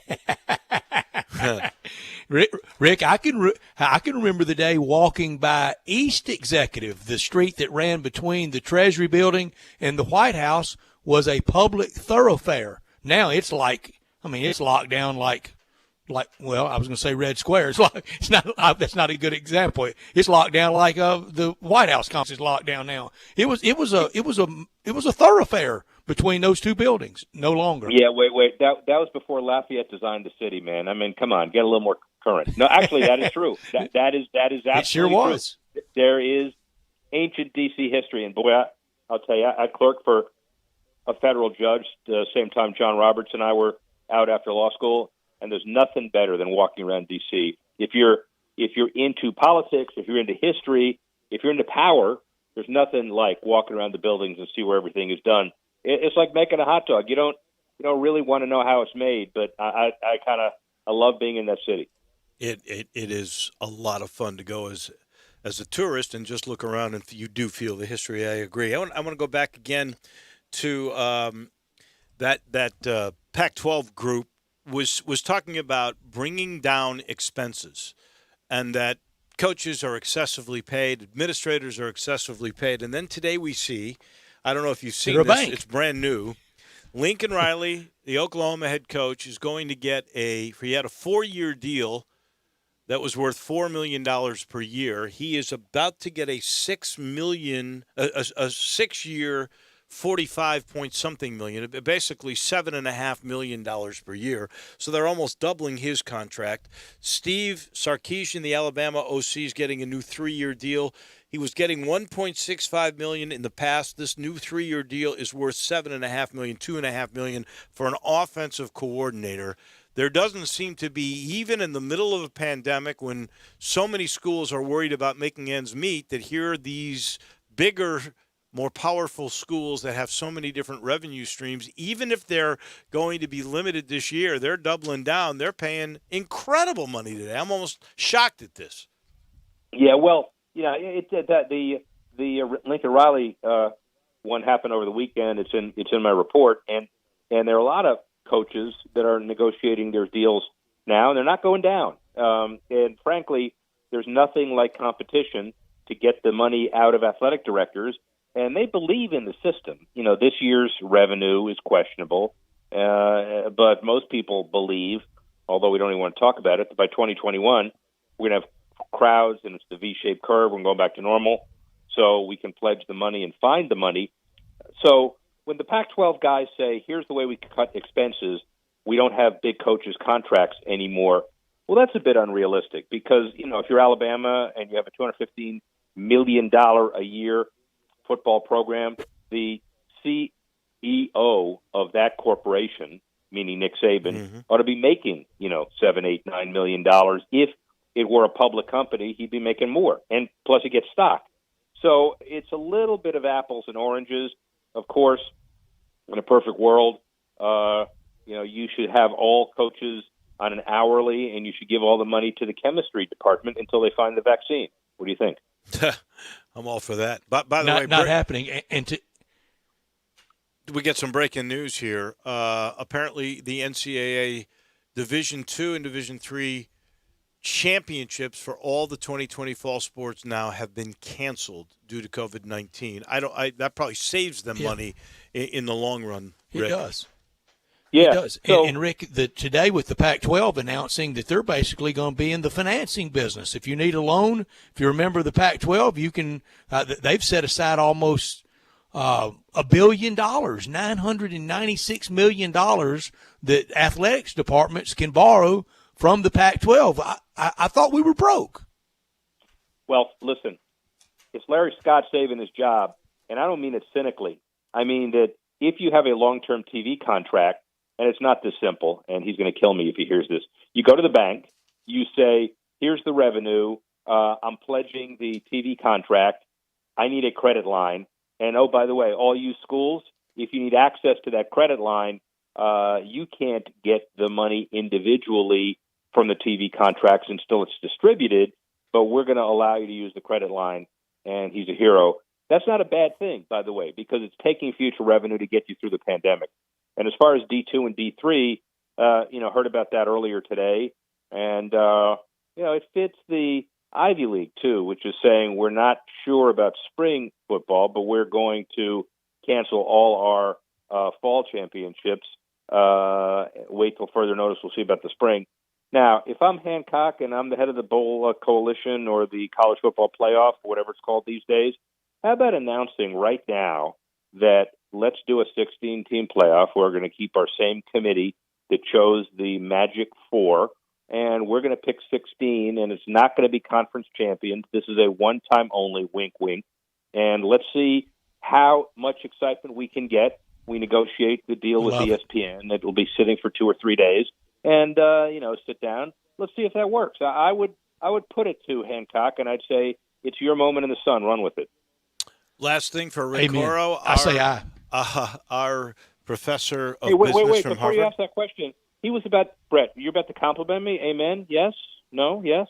We'd love it. Sure. Everybody says aye. Do you give any? Are you giving any non-Power 5 any spots on that?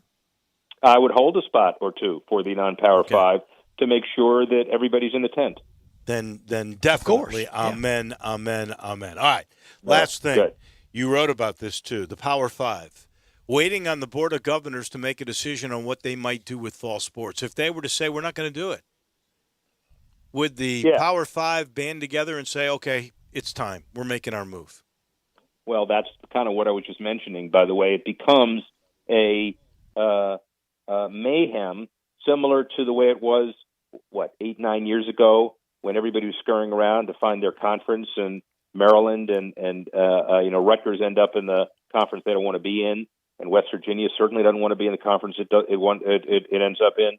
And maybe this is similar, kind of everybody running for the hills, and that's why the playoff makes sense the way it could. That's why a Power 5 banded together may make sense. And if there's a way to keep some rationality just this year to get through all of this, one would say it's time for some leadership. But like so many issues in this country, it's really time for significant leadership, and sometimes you get it and sometimes you don't. How's that? Well, I'll tell you how that is. It's so good, it just feels like the first time every time you're on here. Wow, here we go. Wow. Is this walk-off music, too? Yeah, we can walk off, or is it just walk off? I think... I won't walk off, man. Hey, walk on, Brett, that's great. Can you, for next week, work on walk-off? There you go.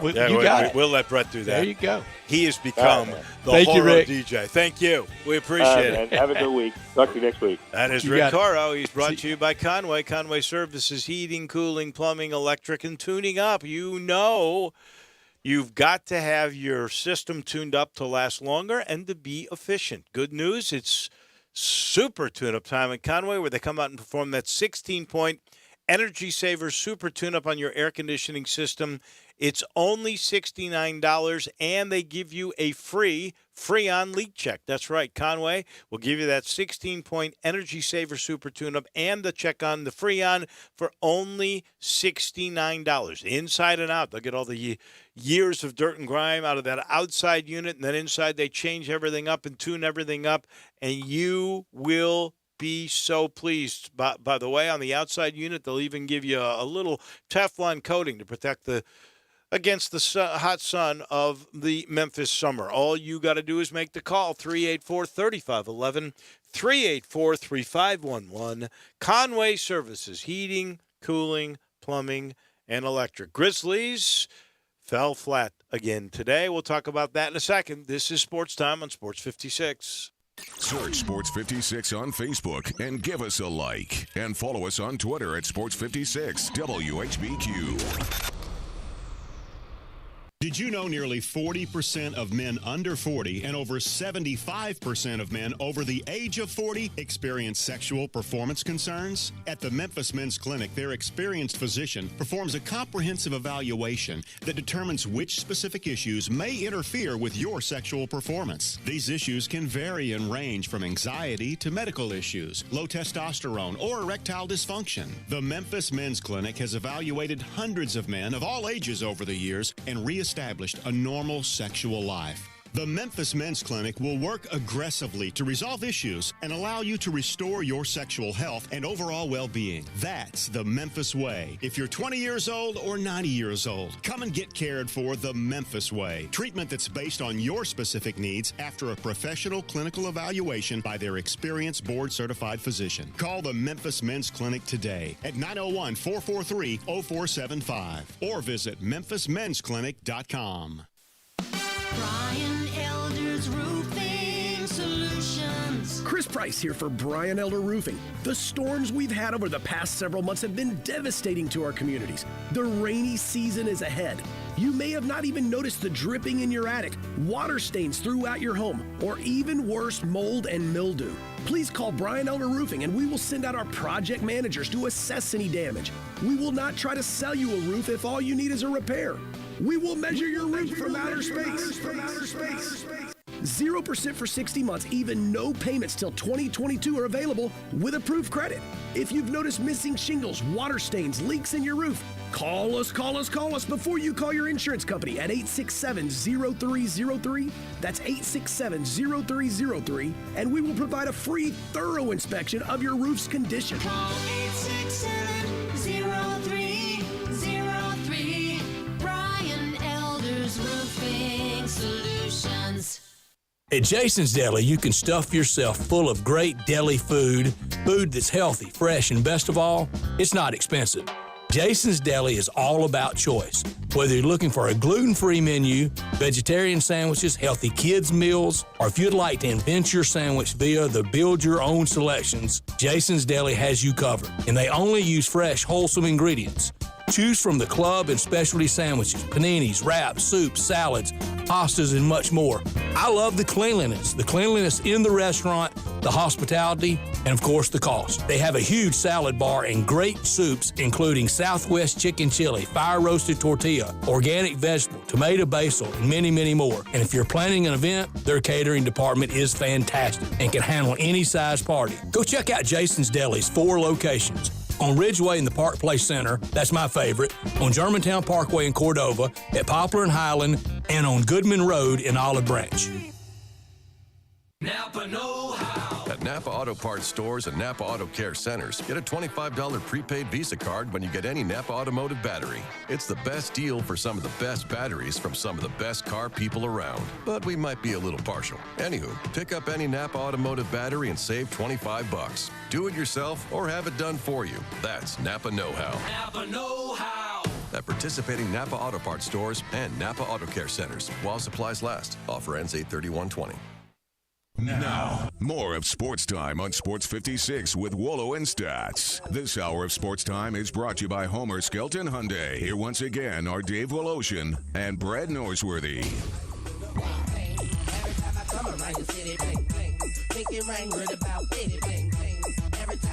Tough day for the Grizz again. 0 for 4 now in the bubble, halfway through the bubble, at their lead for the 8 seed, getting closer and closer, smaller and smaller, I guess I should say, as Portland is now just a game back and the San Antonio Spurs are a game and a half back. Today they started Brandon Clark in the place of Triple J, and he did fair. He did a fair job. Seemed to me he's a little more effective off the bench. Maybe, I'm not sure. Anderson started as the small forward, Valanciunas, Morant, and Brooks. And those 4, Anderson, Valanciunas, another double-double, 21 and 14, just another day at the office. Morant had a good game. Brooks was okay today. He was 1 of 5 from three-point range, but he had 23 points. The bench was poor, with the exception of Grayson Allen, who, again, is just outstanding. 7 of 10 from the field, 6 of 8 And if there is one positive, maybe it is Grayson Allen can find himself a role like a Steve Kerr or a John Paxson or something like that. That is the positive there. But they, again, shot 38% from three-point range, only 11. The Jazz, I believe, had 17 or 18 threes. Conley was really good. Ingles was really good. Gobert was really good. They had all 5 starters in double figures, and their bench was much better than Memphis's. Clarkson led the way for them with 14. And the Grizzlies just don't have enough firepower with those 3 players. No. Not certified disaster. Certified disaster at the bubble. Now, I'm with you on Grayson Allen. Ron Tillery said that yesterday, that he may possess the ability to become that 3-point stroker. He can run the floor better than either John Paxson or Steve Kerr ever could. I mean, he's more athletic than both of them, but right now he's not near the score, but he could become that in the future. This started with the Tyus Jones injury, and it has just gotten worse. The loss last Friday set the tone. Heartbreaker. I mean, again, on the painful sports meter losses, that was way up there. And then to San Antonio, then to New Orleans, now today. You have one win the rest of the way. That's up next against OKC. I have one in the last game of the year against Milwaukee with them mailing it in. Drew has 2, OKC and Milwaukee. I don't think they win one. Well, look, bottom line is you are going to be the grand Orlando bubble picker for us because I had them 4-4. I almost have you dormant. I had them 4-4. They could win out and do that, but they're not going to. Not with the decimating injuries. No more than Rory's going to play well. Your golf picks scare nobody, Dave. Well, they may not to you on Wednesday, but on Saturday you'll be crying like you were last Saturday. You almost went scoreboard on me there. I should have. So 124. I'm looking at you now. You can point at the scoreboard. 115. There you go. 124, 115. Dave, you've lost weight too, my man. I'm trying. I can tell it today. I'm trying. That's 2 hours in the books. When we come back, we got a busy final hour. We'll go to St. Louis. Chris Raby on baseball. We love talking with Chris from KMOX. And then at 5:30, Dr. Threlkeld on what he thinks about high school sports starting to pick up. We saw the AAC presidents today. They said football, 8 games in conference, as many as 4 if you can schedule them in non-conference. They want it to go. We'll find out what he thinks is safe distancing at a outside venue and an inside venue. Lots to talk about with Dr. Threlkeld, the infectious disease doctor. He will be coming your way at 5:30, so don't go anywhere. 2 hours in the books of Sports Time on Sports 56.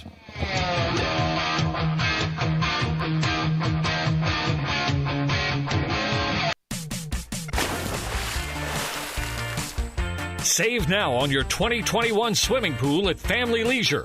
Buy now at 2020 pricing and save your spot for the first installation of 2021. Patio furniture 20 to 30% off. Play gyms in stock. Beat the heat with an indoor game table or slate pool table. Pool toys and floats up to 30% off. Family Leisure, Whit Road at I-40, where family and fun come together. Family and fun come together. Great news, sports fans. The Butcher Shop Steakhouse is now open for dine-in service. Make a reservation and enjoy a mouth-watering steak dinner. Or, if you prefer, take it curbside. In addition to their fantastic steaks, the Butcher Shop Steakhouse has a variety of entrees, including Canadian lobster tail, crab-stuffed shrimp, pan-seared red snapper, and fresh ground steak burger with portobello mushroom sauce. Planning to cook out? The Butcher Shop Steakhouse offers a great selection of fresh Angus beef, hand-cut steaks and burgers, lamb chops, Atlantic salmon, and more. Make your reservation for dine-in or pre-order for curbside pickup. The Butcher Shop Steakhouse, dine-in, curbside, and delivery. Plus, enjoy the sizzle of top-quality Butcher Shop steaks on your own grill. Call us at 757-4244 and visit our website, thebutchershop.com, for menus and more. The Butcher Shop Steakhouse, Walnut Grove and Germantown Parkway. Jay Farner here, CEO of Rocket Mortgage. Making the right financial decisions has never been more important. When you turn to Rocket Mortgage, we can help guide you to those right decisions now, when they matter most. Mortgage rates are near historic lows, so now is a great time to call 8338-ROCKET. And if you need some extra money, a cash-out refinance could give you that financial boost you're looking for. Call today at 833-8ROCKET or go to rocketmortgage.com to learn more. Call for cost information and conditions. Equal housing lender. Licensed in all 50 states and MLS number 3030. I want to do some bragging rights. Hey, I was just the other day overhearing a conversation with Big Mike, the manager of DeSoto Auto Sales. They've got people buying cars all over the country. North Carolina, South Carolina, Georgia, Alabama, Arkansas, Texas. People from all over the country buy cars at DeSoto Auto Sales in Olive Branch, Mississippi. Why? DeSoto Auto Sales has the most stringent car inspection in America. They get it right the first time. Quality and low mileage. Factory warranty on most vehicles. My favorite part is the people who work there. Big Mike, all the employees are professional, friendly, and go that extra mile. Expect as you walk in the door, you're treated like family. DeSoto Auto Sales understands your time matters. We can help you find your dream car and get all the paperwork finished in less than an hour. Come see us at DeSoto Auto Sales and be part of our family. Have a great buying experience every time. 662-890-7184. We are Sports 56 WHBQ Memphis, WIVG-FM Tunica Memphis, and WPG-FLP Memphis. Flynn Broadcasting Stations. Welcome back to Sportstime on Sports 56 with Waldo and Stats. This hour of Sportstime is brought to you by DeSoto Auto Sales. Here once again are Dave Woloshin and Brett Norsworthy. The esteemed Dr. Stephen Threlkel will join us at 5:30. The irrepressible Chris Raby will join us momentarily from St. Louis, part of the Cardinals Network at KMOX. This hour brought to you every day by DeSoto Auto Sales down on Goodman Road, 5704 Goodman Road, 662-890-7184.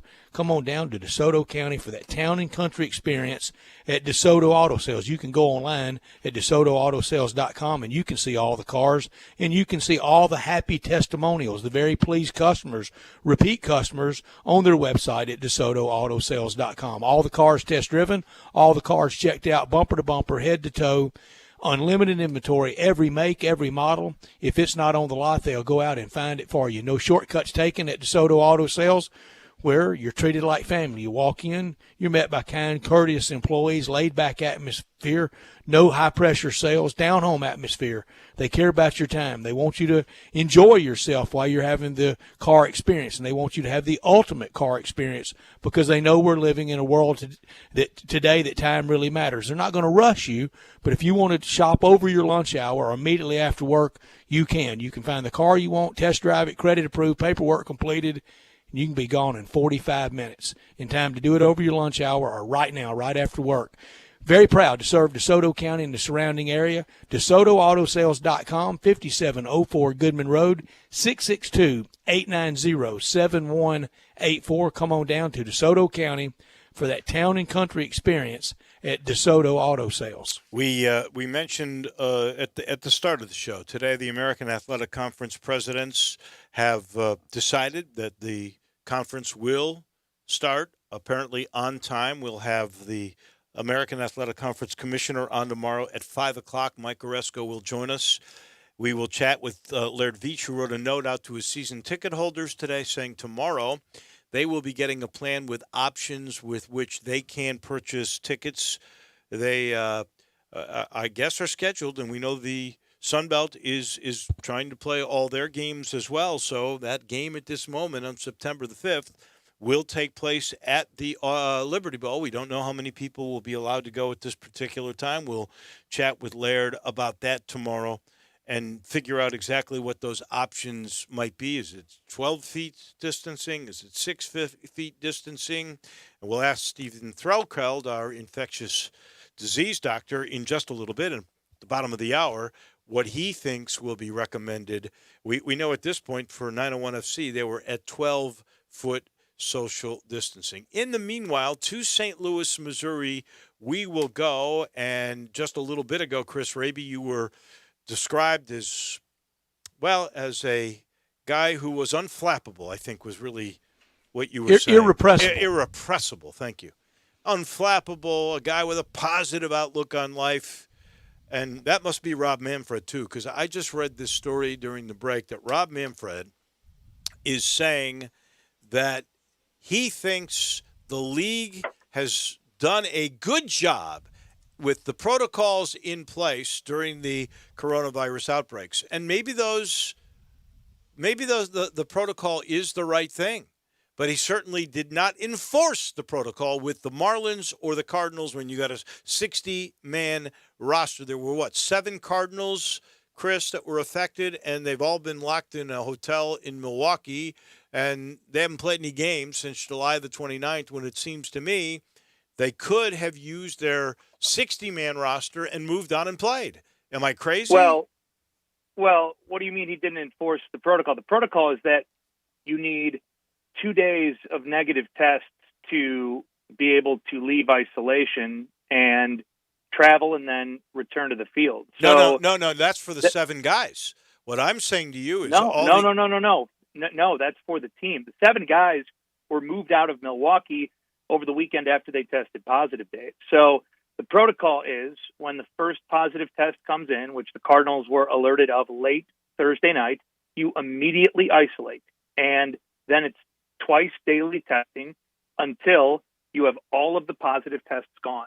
So the Cardinals had positive tests Thursday, Friday, Saturday, and then Sunday morning. And it wasn't until the Sunday testing that they got back on Monday, and then the Monday testing and Tuesday testing that they had consecutive days of negative tests, and they knew that there were no more positives with their traveling party. And at that time, they were allowed to leave isolation, get on their plane, and fly back to St. Louis. But, the thing is, once you have a positive test, you might have another 2 or 3 days of positive tests, and the only way to know that you can essentially cut the head off the snake for the time being is that everyone isolates. So from Friday morning until today, when they walked out of their rooms to get on a bus and head to the charter, they were in their rooms. But, there wasn't a 100% you cannot leave your room on the road plan in place last week. I think things might change a little bit, but the actual protocol is that they were not allowed to leave isolation and were not allowed to leave Milwaukee until everyone that was in that hotel, a part of the organization, had 2 consecutive days of multiple negative tests. Well, here's where I'm confused. Okay, there were 7 players, correct? 7 players and how many other staffers? 7 players, 6 staffers. Okay, so that's 13 people. They have positive tests. I get that. Everybody immediately isolates so that everybody can get tested. But you got 53 players, supposedly, because it's a 60-man roster, that don't have any positive tests. Okay? Okay. So you isolate the 7 players. So what are you going to do? So what are you going to do with Mike Schilt and John Mozeliak and Jack Flaherty and everybody else? You're just going to leave them in Milwaukee, and then you're going to send guys from Springfield, Missouri to St. Louis? All right. What I'm saying to you is those that are negative are the ones that have to wait until they are positive. The ones that are positive have to wait until they have those 2 consecutive negative tests, and the others that have already tested negative, so they may have been exposed, but they've been tested, they don't have it, and within 2 to 3 days, right, of the incubation period, then you send them, however you travel, to the place that they're supposed to be, and you don't have to miss 2 whole series because you've got enough players to go around. No, well, again, I think you're missing the part where everyone in Milwaukee who was around, who was a part of the traveling party, they all had the potential to test positive, and they were not allowed to leave Milwaukee. The Cardinals would not be cleared to return to the field until everyone in that hotel that was a part of the organization tested negative for 2 consecutive days. So again, I understand what you're saying. And now they're going to use the 60-man camp and the taxi squad to add to the big league club because they've obviously lost 7 players. But they were not able to leave Milwaukee until today. So they had the 2 days of consecutive negative tests. Now they will add to that, to their team, and they have added from their team with guys who are in Springfield. But, I think the protocol pretty much worked because you were able to find out who the 13 positive tests were. You moved them out. And what happens is there is a car rental service that brings a car to the hotel in Milwaukee. The person that is positive goes down to the front of the hotel, doesn't interact with anyone, gets in the car, drives themselves back to their home, presumably in St. Louis, then leaves the car there. A tow company comes and tows it to a location where it's then cleaned and disinfected. So that's what all 13 guys did, drove themselves back individually from Milwaukee to St. Louis. And then once they knew that there were no positive cases, because they had to get back on a plane, right? So you can't get on a plane and go anywhere until you know that there are no more positive tests in your traveling party. So that's why you had to wait. And I think like the 7 days that they'll have gone from playing, or I guess 8 from last Thursday to this Friday, that's kind of like the best case scenario, I feel like. So I think that's kind of the template for teams moving forward. And I told you guys last week when we talked, like, I didn't feel like the season was in jeopardy of being canceled. If the Marlins and the Cardinals haven't canceled it to this point, I still feel pretty good about that because there is a protocol in place. Does it mean every team will play 60 games? No. Does it mean they may need to figure that out? Yes. But, you know, I think this is kind of what the protocol was designed to do. And when the Cardinals found out about their positive tests, they immediately self-isolated, didn't leave their rooms. Would have been miserable, but eventually they were able to get back on the plane and fly back to St. Louis. Also, they were Chris, in the haunted hotel, so that's brutal. Oh yeah, the Pfister. Oh yeah, it's always haunted, but it's nice. I love that hotel. One of Rob Fisher's top hotel pens, by the way, is the Pfister. If you're scoring at home, and of course we are. Chris Raby, our guest, great explanation of the travails of the Cardinals, Chris. Dave has said this. I've been a little more skittish and a little more nervous, and I'm a natural-born worrier. Every single day it feels like, I mean, whatever time that first game is set to be played, whether it's 11:30 in the Central Time, noon, 1, whatever time it is, Chris, I'm almost apprehensive, almost nervous. I'm turning it on TV and going, all right, tell me we're playing. And you've said this, and Dave has said this, that it's every day that it's kind of, rinse and swallow and do it again the next day with the same kind of diatribe from the media. We get through it 10, 11 o'clock at night, and then we're kind of nervous about the next day. The morning shows, radio and TV, nationally and locally, kind of scare us all to death. You think it's going to be taken away from us today, then we play, and then we go through it all again the next day, and we keep playing. Maybe the dam is being fortified. Yeah, and, maybe, if nothing else, this is kind of a warning signal. Listen, I think that we are all so eager as a society, and, people on social media just seem like they are on a scavenger hunt to find people that aren't doing things the right way or breaking the rules, and then just want to scold them. Like we shoot all these videos and stuff at spring training that we roll out over the course of the season, and we put out like something that I did with Jack Flaherty in the last week, and somebody immediately comments, "Oh, not social distancing." It's like, listen, genius, do you think Jack and I flew to Florida last week and filmed this? Like, no, Einstein, this was filmed back in February. But people are so eager to point the finger. And Brett, I think to your point, as we kind of wait on the edge of our seat, will it happen or won't it happen? People need to have a reason for things going wrong. So immediately, if there's a positive test, we think, oh, well, guys were out at the club, guys were out partying, guys were doing things the wrong way. We don't know that. And the slippery slope is going to be, since baseball isn't bubbling, what do you do over the next 2 months? Guys are going to live their lives. Are you going to tell guys that are home, like, if a player has kids that are in school, is he not allowed to see his kids while he's at home? Because technically, that could open him up to the virus. So you're going to tell guys that they can't stop to put fuel in their car, or they can't go to the grocery store. I mean, when you're staying at hotels and you're traveling on planes and on buses, then there are going to be employees of those companies that are living their lives and are not bubbled. I mean, there are going to be points of vulnerability. So all you can do is try to approach it in as responsible a way as possible. I do hope that when there are more positive tests, because there will be, there isn't this immediate, well, they must have been doing something terrible. They must have been acting irresponsibly. Listen, I think that while it will be hard to assure that everyone will not leave their homes or their hotels ever for the rest of the next 2 months, I think guys understand what's on the line. I think the fact that guys are continuing to play and the season is continuing to move forward, despite the Cardinals and Marlins both missing a week, is a fairly good sign that guys believe in the system. It could come crashing down, but I don't know, maybe you get through the next couple of months, maybe you say, all right, we're going to try to get every team as many games as they can. If it's 40, if it's 45, we'll figure out how we have a postseason selection or figure out what metric we use. And then maybe you can bubble the postseason in 2 cities. It would be a lot easier. It would eliminate travel. You'd be able to get the series, done more efficiently because you wouldn't have those days off for travel. So I think that all of that's probably on the table. And, I'm like you. I just hope that we continue to move forward. And anytime there is an issue or there are positive tests, you're able to deal with it swiftly and, use the double headers and use the schedule to try and get in as much baseball as you can.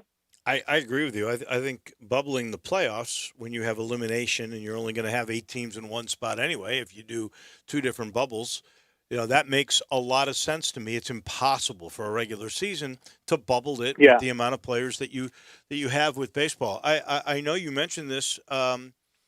People jump to conclusions. We did hear stories about the Marlins at a nightclub in Atlanta. I've not really ever heard what do you think happened with those 13 Cardinals? Were they was it in a locker room setting or what like because some people think that was the case with the Marlins at the Vet or whatever the new Franklin Field, that actually came from their locker room, not a nightclub.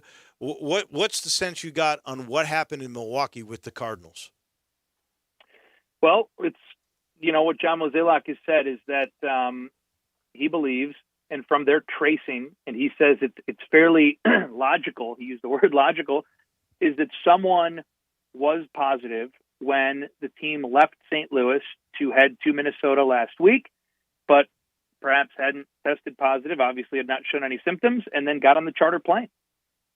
And then from there, it spread.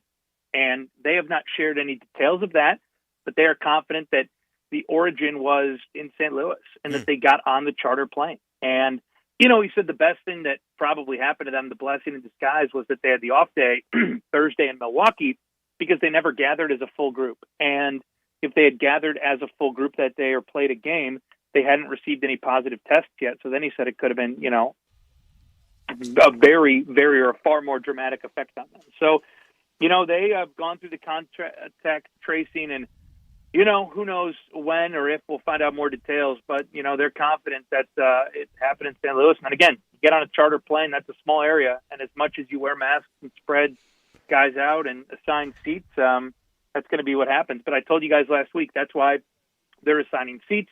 That's why they're taking pictures. That's why they have, details of every single thing that's happening. And they're going even further now with some of those measures. How big or how pared down is the official travel party, say, to this time last year? Well, it's significantly because you don't have any media traveling, so you don't have any of the TV or the radio who would travel. The rights holders travel with the team. You have less team personnel. You have, essentially just, I believe their traveling party was 57, Mozeliak said. Wow. So that's 30 players, that's a coaching staff, that's your taxi squad, that is your front office members, your clubbies, and then your medical staff and trainers. So essential personnel only. But, it's far smaller than even a regular season traveling party last year. That's smaller than I thought. 57? Wow. Yeah, and when you think about 30 guys and 3 members of the taxi squad, that's 33 players. Right. Not the 60 that I originally envisioned everybody was going to have. And then the rest of the group is at an alternate training site. So those guys are in Springfield, at Hammonds, and that's where Alex Reyes and Genesis Cabrera who were recalled today. That's where Dylan Carlson is. So, yeah, you've got your 30 and your taxi squad. Baseball now, effective today, they're going down from 30 to 28, but that's going to stay 28 the rest of the year. The taxi squad will go up to 5, and then everyone else will remain at the alternate training site. So, and by the way you described it, there won't be Yachty, there won't be DeYoung, there won't be Sosa, and a bunch of other guys that I really did not know a whole lot about that were the other 4 players that were affected by the positive cases. They will not be playing for a while, right? They are still quarantined for another week. Right, and they put those guys on the 10-day IL. 6 of the 7 players, agreed to reveal Right. that they had tested positive. One did not. Carlos Martinez also goes on the IL, and then they've made some roster moves. So, they'll have their depth tested now, and you'll be without those guys until they're able to return. I think they like their depth, especially their pitching depth guys. We've talked about how that could be a real deciding factor in what teams have success this year. KK goes into the rotation. Reyes and Cabrera come up. They'll join the bullpen. They've got, a number of guys I think they feel pretty good about. Tommy Edman will play shortstop. Brad Miller was activated, so he'll be available. Matt Carpenter can play third base. Max Schrock, who's been in Memphis, who had a really nice both spring training and summer camp, was purchased today. So, they've got some reinforcements, and you got to figure out a way now to soldier forward. It's something that, we'll see how many teams they have to deal with. But, again, it's, I don't think anyone's feeling sorry for themselves. They're grateful that they were able to catch this. They're able to catch it quickly, and, now we'll be able to return to the field Friday. I do wonder, though, and here's a question for you guys, like the other side of the coin that we haven't talked about, and I've been thinking about this a lot the last 24 hours. We talk so much about what the Cardinals have to do to return to the field, what the Cardinals have to do, what the Marlins have to do, what the Marlins have to do. If you're Anthony Rizzo, who's been outspoken and also, had non-Hodgkin's lymphoma, right. If you're a Cubs player, Cubs have had no positive tests, are you feeling weary about coming into Busch Stadium on Friday? I mean, would have to be. Especially since you said they got it in St. Louis, that would worry me. I'm assuming that's what we're being told. I'm assuming the ballpark there has been totally disinfected like 18,000 times. And obviously, no one from Pittsburgh has tested positive, and they were, the visitors in town to play the Cardinals last week. So right, I want to go back to not everybody not playing 60. They'll go by percentages then, but at this point, I don't know. Are they going to try to make up the series that were missed? Yeah, and I think there will be some creativity. Like the Cardinals' original plan last week, when they hoped to still head to Detroit, was to play all 4 games in Detroit. They were supposed to play 2 in Detroit and 2 back in St. Louis. So maybe we'll see venue changes.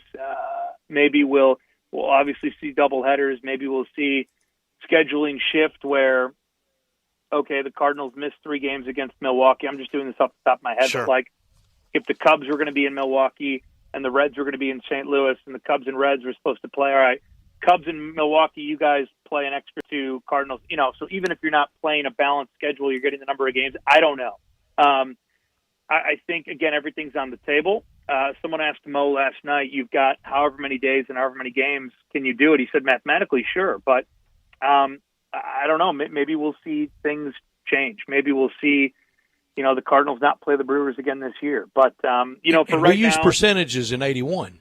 Percentages have been used before. In the split season of 81, percentages were used then. Well, I think by protocol that was part of the plan, that if they did not all play 60, that they would go by percentages. I guess that would be to establish 1-2 in the division and then the best percentage after that. Yeah, and will there be a threshold, though? Do you have to get to like 40 games? You would have I to. say we get the band back together. I got 3 letters for you, boys. BCS. let's just let them choose. Chris, I wasn't ready for that today. You know what I think, Chris? Take out the middle. That wouldn't be the most surprising part of 2020. Oh God! Here's Chris, what I say. Take out the middle letter. Yes. Well, yes, agreed. Hey, Chris, let me let you know this. A lot of people may not know this. The former, and he's a really good man, the former head of the mathematics department at Ole Miss wrote the algorithms for the BCS program for Commissioner Roy Kramer and the SEC. So maybe he is still in Oxford. We can get the band back together, Chris. Get to work, boys. Get him a little money. Machines humming. Yeah. Wow. That's funny. That is. I don't know. Chris. I think everything's on the table, and we've seen already. I thought it was a great sign last week how kind of unceremoniously the Players Association and Major League Baseball agreed on the 7-inning doubleheaders. and how unceremoniously they agreed yesterday. It wasn't even really news. Like, by the way, rosters are just going to stay at 28 the rest of the year, and taxi squads can go to 5. Hopefully we'll see more willingness to compromise and less nitpicking over small details. And I think those are 2 steps in the right direction to show that, the 2 groups are willing to work together and say, all right, this might not go the way that we thought or the way that we wanted, but maybe as we move forward, we realize the more important thing is just to play baseball, and we'll figure the other stuff out along the way. Last thing for Chris Raby from the Cardinal Network and KMOX, you mentioned Anthony Rizzo, and would he be a bit worried about coming into St. Louis? Are you worried about going to the ballpark? No, I'm not. And, I think that a lot of that has to do with, I'm out and about, and I've had to go to the grocery store, and I've had to, come to the office, and I've had to, continue to live life and do things in a responsible way. I've done my best to, wear a mask everywhere and socially distance when I can and try to be as responsible as I can. But, you still got to do what you got to do. And there are protocols in place for the media, for instance, to enter the ballpark and, where we're allowed to go and what we're allowed to do. So I haven't really thought about that. But, it's just like I haven't really been scared to go to like a grocery store over the past few months, because you've got to get food, or I haven't been afraid to order food or to stop and get gas, because those are just things that you've got to do. So far, so good. And, hopefully everyone, whether you're a player or a fan, hopefully everyone, stays healthy as we continue to try and move this thing along. And the good news is you are still young. You're not in that dangerous age the group. Irrepressible Chris Raby. He is. Thank you much, my friend. We'll do it again next week. Thank you, Chris. Absolutely, fellas. Talk to you guys later. Chris Raby. You got it. KMOX is brought to you in part by the Memphis Tourism and Memphis Sports Council. And I got some bad news today. They work so hard to always try to bring great things to Memphis. We had to cancel the Ironman Signature Half Triathlon. So that was supposed to take place in October. They've already decided they're not going to do that. They're going to postpone it until October of 2021. So the new thing that they helped bring, the Memphis Tourism and Sports Council helped to bring here, is going to be backed up for a whole year. There will be no Ironman Signature. But there's other things you can still do. This is part of the reason why we love the Memphis Sports Council. They were the ones that helped bring you great outdoor amenities, just like gliding all over the place, across the city on your bike with the green line, maybe going over the Mississippi Big River crossing. Those are just a couple of the reasons that really America's best bike cities. You can include Memphis in those ranks. Outdoor enthusiasts also won't want to miss the Bass Pro Shops at the Pyramid. They can take their gear to fish, kayak, or paddleboard the waterways. It's just terrific, and more keeps coming all the time.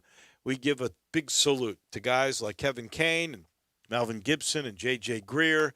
They are the ones that are a part of all this. And don't forget the Memphis Sports Hall of Fame. That is still, we still got a class that we're going to try to decide on before all is said and done. We thank the Memphis Sports Council and the Tourism Department for being a part of this program. We take the time out. When we come back, we'll talk more COVID. We'll talk more sports ramifications of the pandemic with our infectious disease doctor. That is Stephen Threlkeld, and he is next. Spend your lunch with Greg Gaston and Eli Savoy on Sports 56 Middays, delivered by FedEx. Weekdays from 10 to 1 on Sports 56, 96.1, and 87.7. Brian Elder's Roofing Solutions. Chris Price here for Brian Elder Roofing. The storms we've had over the past several months have been devastating to our communities. The rainy season is ahead. You may have not even noticed the dripping in your attic, water stains throughout your home, or even worse, mold and mildew. Please call Brian Elder Roofing and we will send out our project managers to assess any damage. We will not try to sell you a roof if all you need is a repair. We will measure your roof from outer space.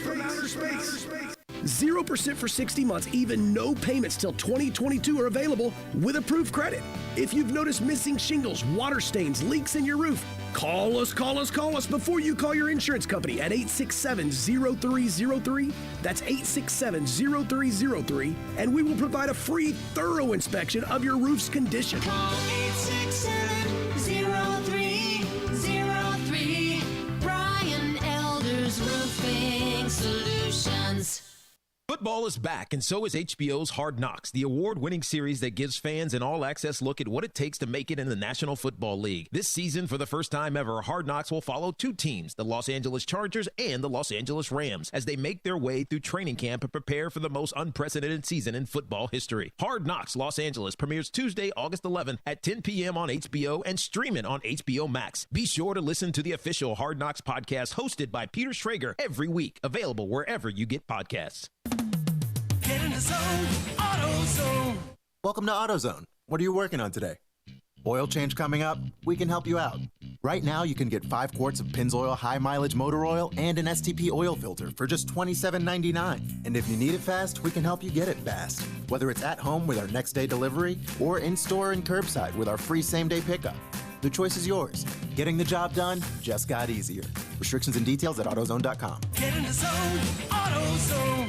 Ugh, my stomach. Don't worry, I've got you covered. When you have nausea, heartburn, indigestion, upset stomach, diarrhea.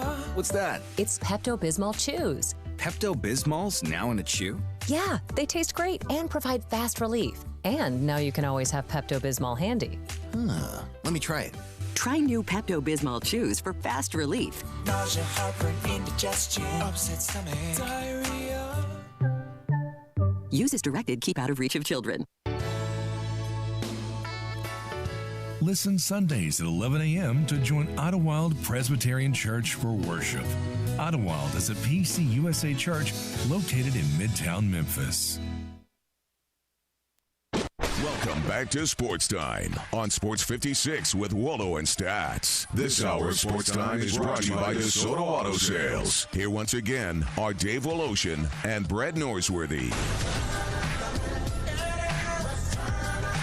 It's been a while since we talked to our infectious disease doctor, Dr. Stephen Threlkeld. In fact, I think the last time we spoke with him, we were moving into phase 2. Everything was going well. We sort of hit some bumps, but we're trying to get through this. And so let me get right to the heart of the matter. Dr. Threlkeld, thank you for being on with us today. We've been up and down with this. Where do you think we are right now in trying to cope and living with the pandemic or getting over the pandemic? Where are we? Yeah, thanks, guys. Good to talk to you again. People are awfully tired of my saying that the next few weeks are going to be critical because I've been saying that for about 6 months now. But it always seems to continue to be true. I think we're at something of a crossroads moving forward because when you look into the fall and the winter, you have to think historically that if you look at 1918, 2009, prior pandemic, the first wave was kind of the mild wave in the spring. And then the more severe waves, both in terms of numbers and mortality, was in the winter, the fall and winter after the first wave. And so we don't want to see that happen, plus have a flu epidemic on top of that. So we're staring down the barrel of a pretty big problem. And so we really need to do everything we can to minimize this former first wave. And, of course, there's school starting, which potentially kind of propagates it further in the community, and all these things. We really got to work on it because, we get back to the situation now where you stress the healthcare system. That's kind of what we set out in the first place to blunt the curve to avoid. So it is a pretty crucial timing right now as the numbers are going up and so are hospitalizations. For sports, Dr. Threlkeld, there are a couple of areas taking the slow baby steps back into sports. We are doing it here, and I think they are to be applauded, both with what they're doing and how they're working with the medical officials in our area. But Memphis 901 playing soccer, professional soccer at AutoZone Park, they have 12 feet of social distancing when so many it seems like we're the only place with it being that much. Other places are 6, some is as few as 3.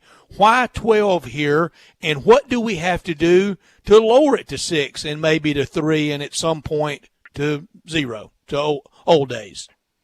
Yeah, I mean, the thing about that is interesting because it is sort of new territory, right? I mean, we're looking at it, and I do applaud them as well for being on the careful side of this. There's no magic number. The 6 foot number kind of was for casual speaking and that sort of thing was how that was really aligned in the first place. When you're talking about people yelling and screaming in the stands and so forth, that's going to probably travel farther. But you also look at it. We seem to have not seen some huge bump in cases, from the marches and protests that have been happening in the recent past, and not at all to equate the ethical importance of those things, but to a virus. It looks about the same. There are people yelling. Exactly. Hopefully, they're mostly masked and so forth. And so we were fortunate, and I said at the beginning of a lot of the marches, I said, well, we do have the wind at our back in that it's outside. And so that's what you have to hope will win the day, because there wasn't a lot of great spacing there sometimes. So I'm less worried and less pessimistic about crowds like that maybe than some people are, because I think we have some data that suggests that it can be done relatively safely.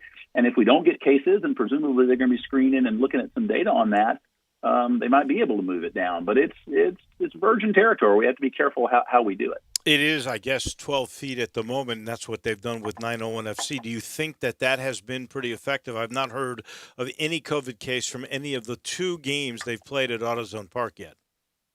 I have not either, and it may be early, and some might be asymptomatic, so it takes a little time for those data to trickle down for us to really know for sure. But they're probably looking at that pretty carefully, and I'm cautiously optimistic when you can spread people out that far that we may not have a big problem.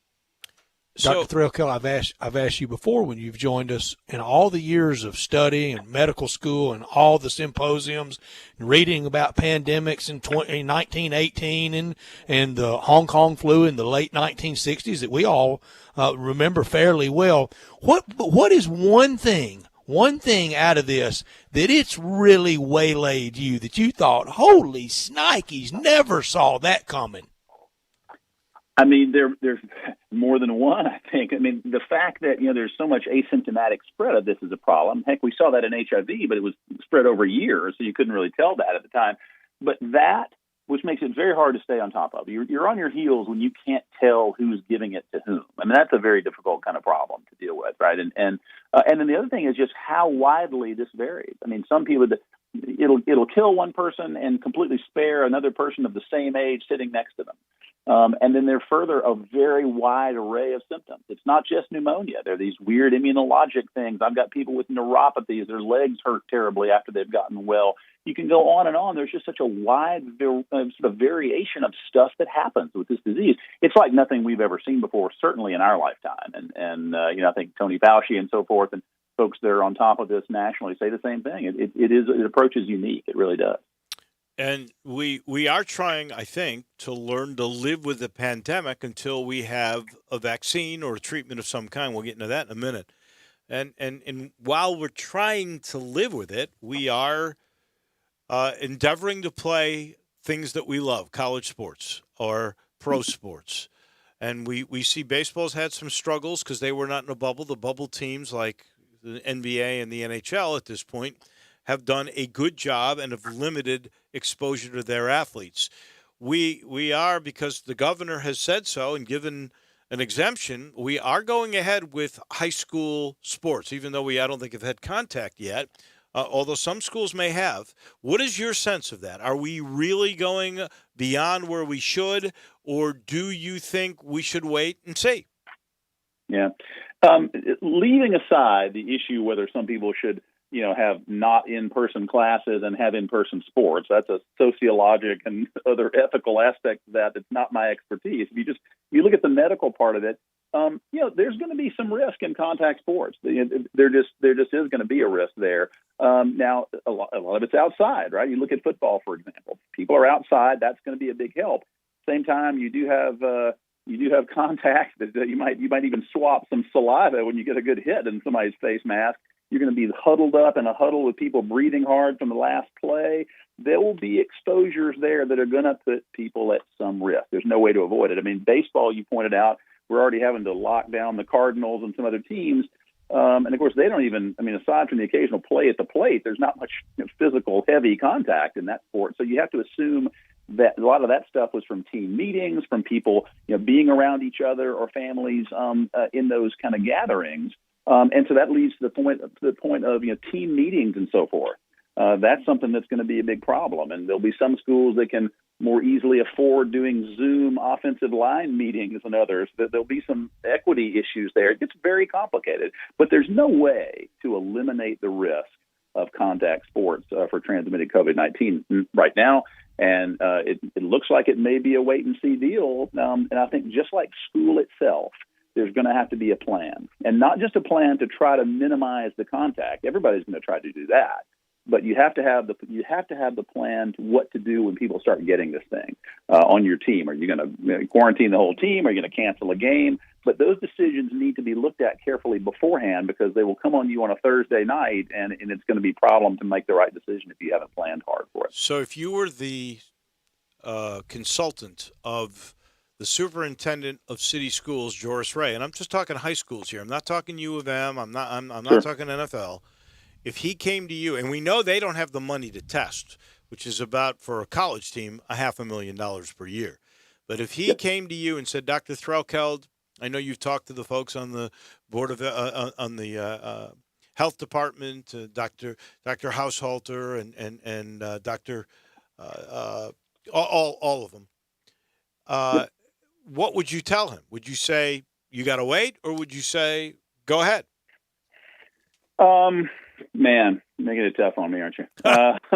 I probably actually wouldn't do that. Most doctors are reticent to make social decisions. Sure. But I would say this: I would be very clear that there is the risk. This is not a risk-free issue. There's just no question about that. And so I think it'd be to others to look at all the factors. But I think that there is an even money chance or more that we're going to get into a situation where there'll be a lot of cases and they'll end up canceling anyway. I think that is relatively likely. You get kids together, they're going to pass it around. The one problem is what you mentioned. We're not going to be able to test enough to be able to have a great handle on this right now. It's getting a little better locally, but testing is critical. And one of the largest ways we've fallen down, I think, nationally in doing this, we should have been the envy of everybody to be able to test an entire football team or basketball team or whatever every other day if we needed to by now. But we're in the hole there, and it is hard to play whack-a-mole with a blindfold on. And that's what we're going to be asking people to do to find these cases and prevent them from taking over the whole team. Because we know that can happen. So I think there is some substantial risk in meetings, in close contact, and in contact sports. Are you surprised probably more than the crowd, because the crowd has gotten more attention in some ways. Mm-hmm. But I'm not as bothered by that as I am actually just the kids being so close together. Are you surprised or what with the virulency of the airborne transmission aspect to this? Yeah, at first we all were fooled, I think everybody in healthcare, because most respiratory viruses we think of as sort of sneeze in your hand, shake hands with the next guy, and then he touches his face without washing his hands. That's kind of our common cold and other respiratory virus experience. This has been more easily transmitted with droplets shooting across 5 and 6 feet. It's still, you still get the cases of somebody touching the elevator button behind someone else and getting it. That's been shown to occur. You still have the touch stuff. And it's not tuberculosis or chickenpox or measles. It doesn't hang around for an hour and somebody come in later and breathe the air and get it. And those things can happen in other things. But just as far as regular respiratory viruses, this has been a little bit easier to transmit. It's more contagious than a lot of things are. And yes, that's been a real problem. Couple that with the fact that most of the people transmitting it either don't know they have it or don't yet know they have it, and they're going to come down with it 2 days from now, but are already contagious. You're chasing something that you can't get your hands around, and it keeps us behind the curve, and is likely to keep us always behind the curve until we get a vaccine or some other therapies that are going to help us get the upper hand. Which leads me to this: there are now, according to the medical dashboard that we use every day, 163 different vaccines in development. The Oxford one from England is now in third-stage trials. I think there's 30,000 of those. The Moderna one that comes from Cambridge, Massachusetts, same thing, third stage, 30,000 trials. How close are we? How positive are you that we will have some sort of treatment, some sort of vaccine by the end of the year or the first of the year?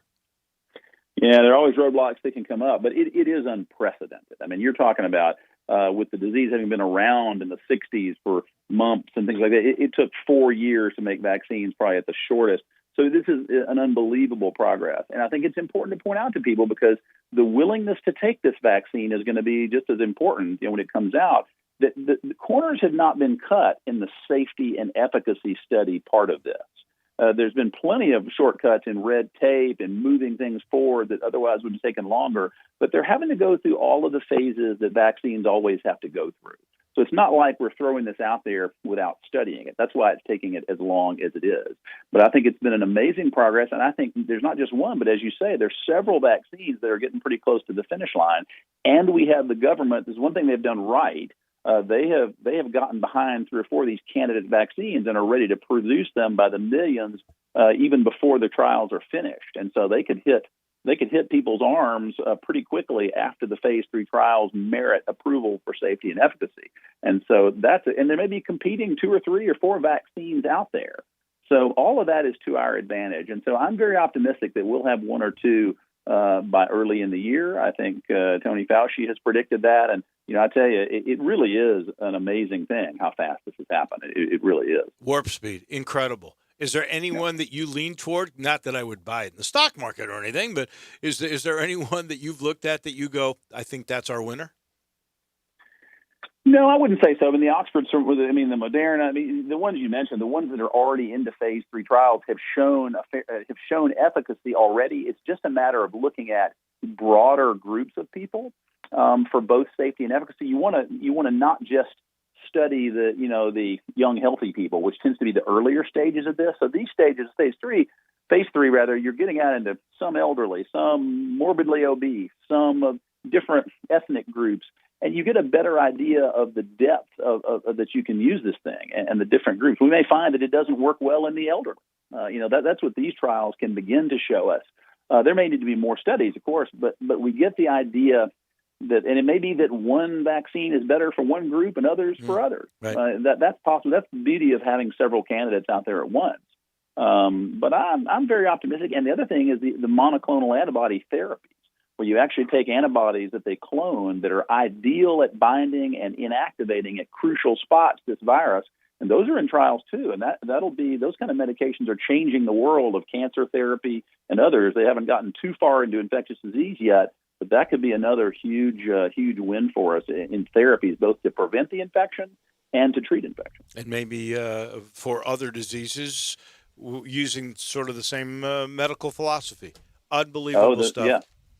Dr. Threlkeld, I cannot thank you enough. We truly appreciate it. And you know what? We may have to catch up again in another month or so. Always good to talk to you guys. I'm sorry you keep having to have an infectious disease guy on the show. We love it.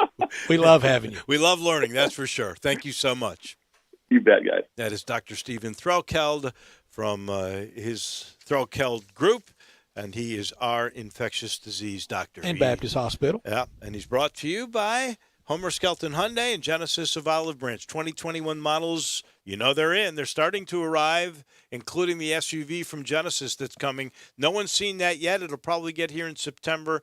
That is technology you're going to have to go see to believe. And, here's the other thing. They'll last forever. You get a limited lifetime powertrain warranty on all the new cars. That's either the Hyundais, like a Santa Fe or a Veloster or a Tucson. Those are great cars. And by the way, they win awards from J.D. Power every year, #1 most of the time in their category. Not only do you get that warranty, though, now you're going to get a 3-year, 36,000-mile maintenance package on all the new Hyundais and all the new Genesis. Just another reason why I think, without a doubt, this is the dealership that sets the standard on how the car business should be done. You start with Chris True at the top. They've got an unbelievable Hyundai certified pre-owned package. With some of those cars, you get a 100,000-mile lifetime powertrain warranty on those too. And they're so safe. So many different vehicles from Hyundai that were the #1 safety cars in their categories this past year. And again, this is J.D. Power that ends up picking all these things out and just pointing the way at why you need to go and talk to the folks at Homer, Skelton Hyundai, and Genesis of Olive Branch. We're back with Crunch Time and a wrap of this program in just 1 minute on Sports Time. Want to get your voice heard? Hit us up on the First Bank phone line or First Bank text line. You'll see the dedication in every single step. You'll see it in the smiles when smiles are hard to get. You'll see it in the little things that add up to success. The caring and passion are the things that we love best. Wolf Chase Limb Brace is your Mid-South provider for orthotics and prosthetics. They are an ABC-accredited facility, and their practitioners are ABC certified. At Wolf Chase Limb Brace, their services include artificial limbs, legs and arms, braces of all kinds, and custom molded inserts. You can call them today at 901-507-7821 for their location on Highway 64 in between Germantown Parkway and Appling Road, or visit them at their new location in Jackson, Tennessee. That number is 731-660-5900, or visit them on the web at wolfchaselimbembrace.com. To yours, Wolf Chase Limb and Brace. At First Bank Mortgage, their core purpose is to help you get to a better place. That better place may be a lower monthly payment, that vacation you thought was impossible, or getting into a home with a fenced backyard where your kids can play. To get into your better place, First Bank Mortgage makes decisions right here at home. Dedicated to helping you get to your better place, First Bank Mortgage. Call Daniel Mooney at 901-462-0145 today. NMLS 741022. Equal housing lender. Frontier Western Store is open and ready to serve you for all your needs in boots, apparel, pet food, and more. Frontier is proud to be a local leader here in the Mid-South when it comes to boots. Stop by the store today for an incredible selection of name brand work and dress boots. Come browse aisles and aisles of top quality boots at everyday low prices in our world famous boot showroom. Dan Post, Rocky, Durango, Twisted X, Georgia, Ariat, and many more. There are so many styles, colors, and fits available, you might need a hand picking out your favorites. Luckily, Frontier's knowledgeable sales staff will cheerfully assist you with any questions you have and ensure the proper fit of your new boots. Frontier also has an amazing selection of jeans and shirts by Wrangler, Ariat, and Carhartt, as well as a fully stocked women's boutique department with thousands of tops and dresses at unbelievable prices. New arrivals often. Frontier Western Store, 5880 Gilman Road in Olive Branch, and on the web at frontierwesternstore.com. Family owned and operated since 1967. Great news, sports fans! The Butcher Shop Steakhouse is now open for dine-in service. Make a reservation and enjoy a mouth-watering steak dinner. Or, if you prefer, take it curbside. In addition to their fantastic steaks, the Butcher Shop Steakhouse has a variety of entrees, including Canadian lobster tail, crab-stuffed shrimp, hand-seared red snapper, and fresh ground steak burger with portobello mushroom sauce. Planning to cook out? The Butcher Shop Steakhouse offers a great selection of fresh Angus beef, hand-cut steaks and burgers, lamb chops, Atlantic salmon, and more. Make your reservation for dine-in or pre-order for curbside pickup. The Butcher Shop Steakhouse, dine-in, curbside, and delivery. Plus, enjoy the sizzle of top-quality Butcher Shop steaks on your own grill. Call us at 757-4244 and visit our website, thebutchershop.com, for menus and more. The Butcher Shop Steakhouse, Walnut Grove and Germantown Parkway. Welcome back to Sports Time on Sports 56 with Waldo and Stats. This hour of Sports Time is brought to you by DeSoto Auto Sales. Here once again are Dave Wolosian and Brad Norsworthy. Final portion of this show brought to you by the Eflin Insurance Group. When you want a great value without sacrificing great service, I want you to thank Eflin Insurance and the entire Eflin Insurance team. Matt and his group of insurance professionals will access 10 leading companies to find the right home and auto program to fit your needs and your budget. Need commercial insurance? He's got guys and gals. They're all ready to help you. You have virtually unlimited access to programs to protect your small to mid-sized business. And let's not forget life insurance.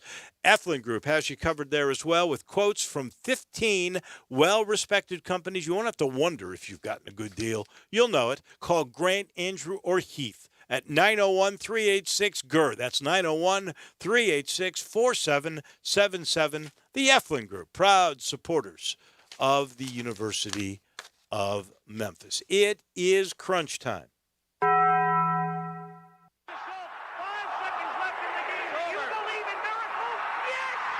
Go crazy, folks! Go crazy! This is for all the biggest crunch time. You are looking live. In your life have you seen anything like that? Take questions again for the student athletes at this time, please. What's happening, big dog? How you doing? Is this thing working? It's obviously crunch time. Hammer, nail, coffin. This baby is over. Woo! Woo! Time for Taco Bell Crunch Time. Taco Bell, home of the crispy tortilla chips, topped with a double portion of either seasoned beef or shredded chicken, plus refried beans, nacho cheese sauce, reduced fat sour cream, guacamole, and a 3-cheese blend. Nachos Bel Grande, heaping portion of chips, topped with ground beef, tomatoes, beans, nacho cheese sauce, and a dollop of sour cream. Taco Bell, home to great food you get on your way home real fast, and they bring you crunch time every day.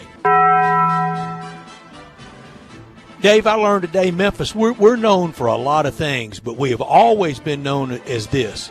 This is a great medical community, and today, with Dr. Flynn and Dr. Threlkel, we had two pillars of a great medical community on with us. And along those lines, what'd you learn? I think we learned from not a doctor, but from Chris Raby, a little bit better understanding of the way the baseball protocol works for teams that have, especially on the road, players that are positive tested. Now, they get sent home immediately. The others have to go through 2 series of negative tests in order to get out.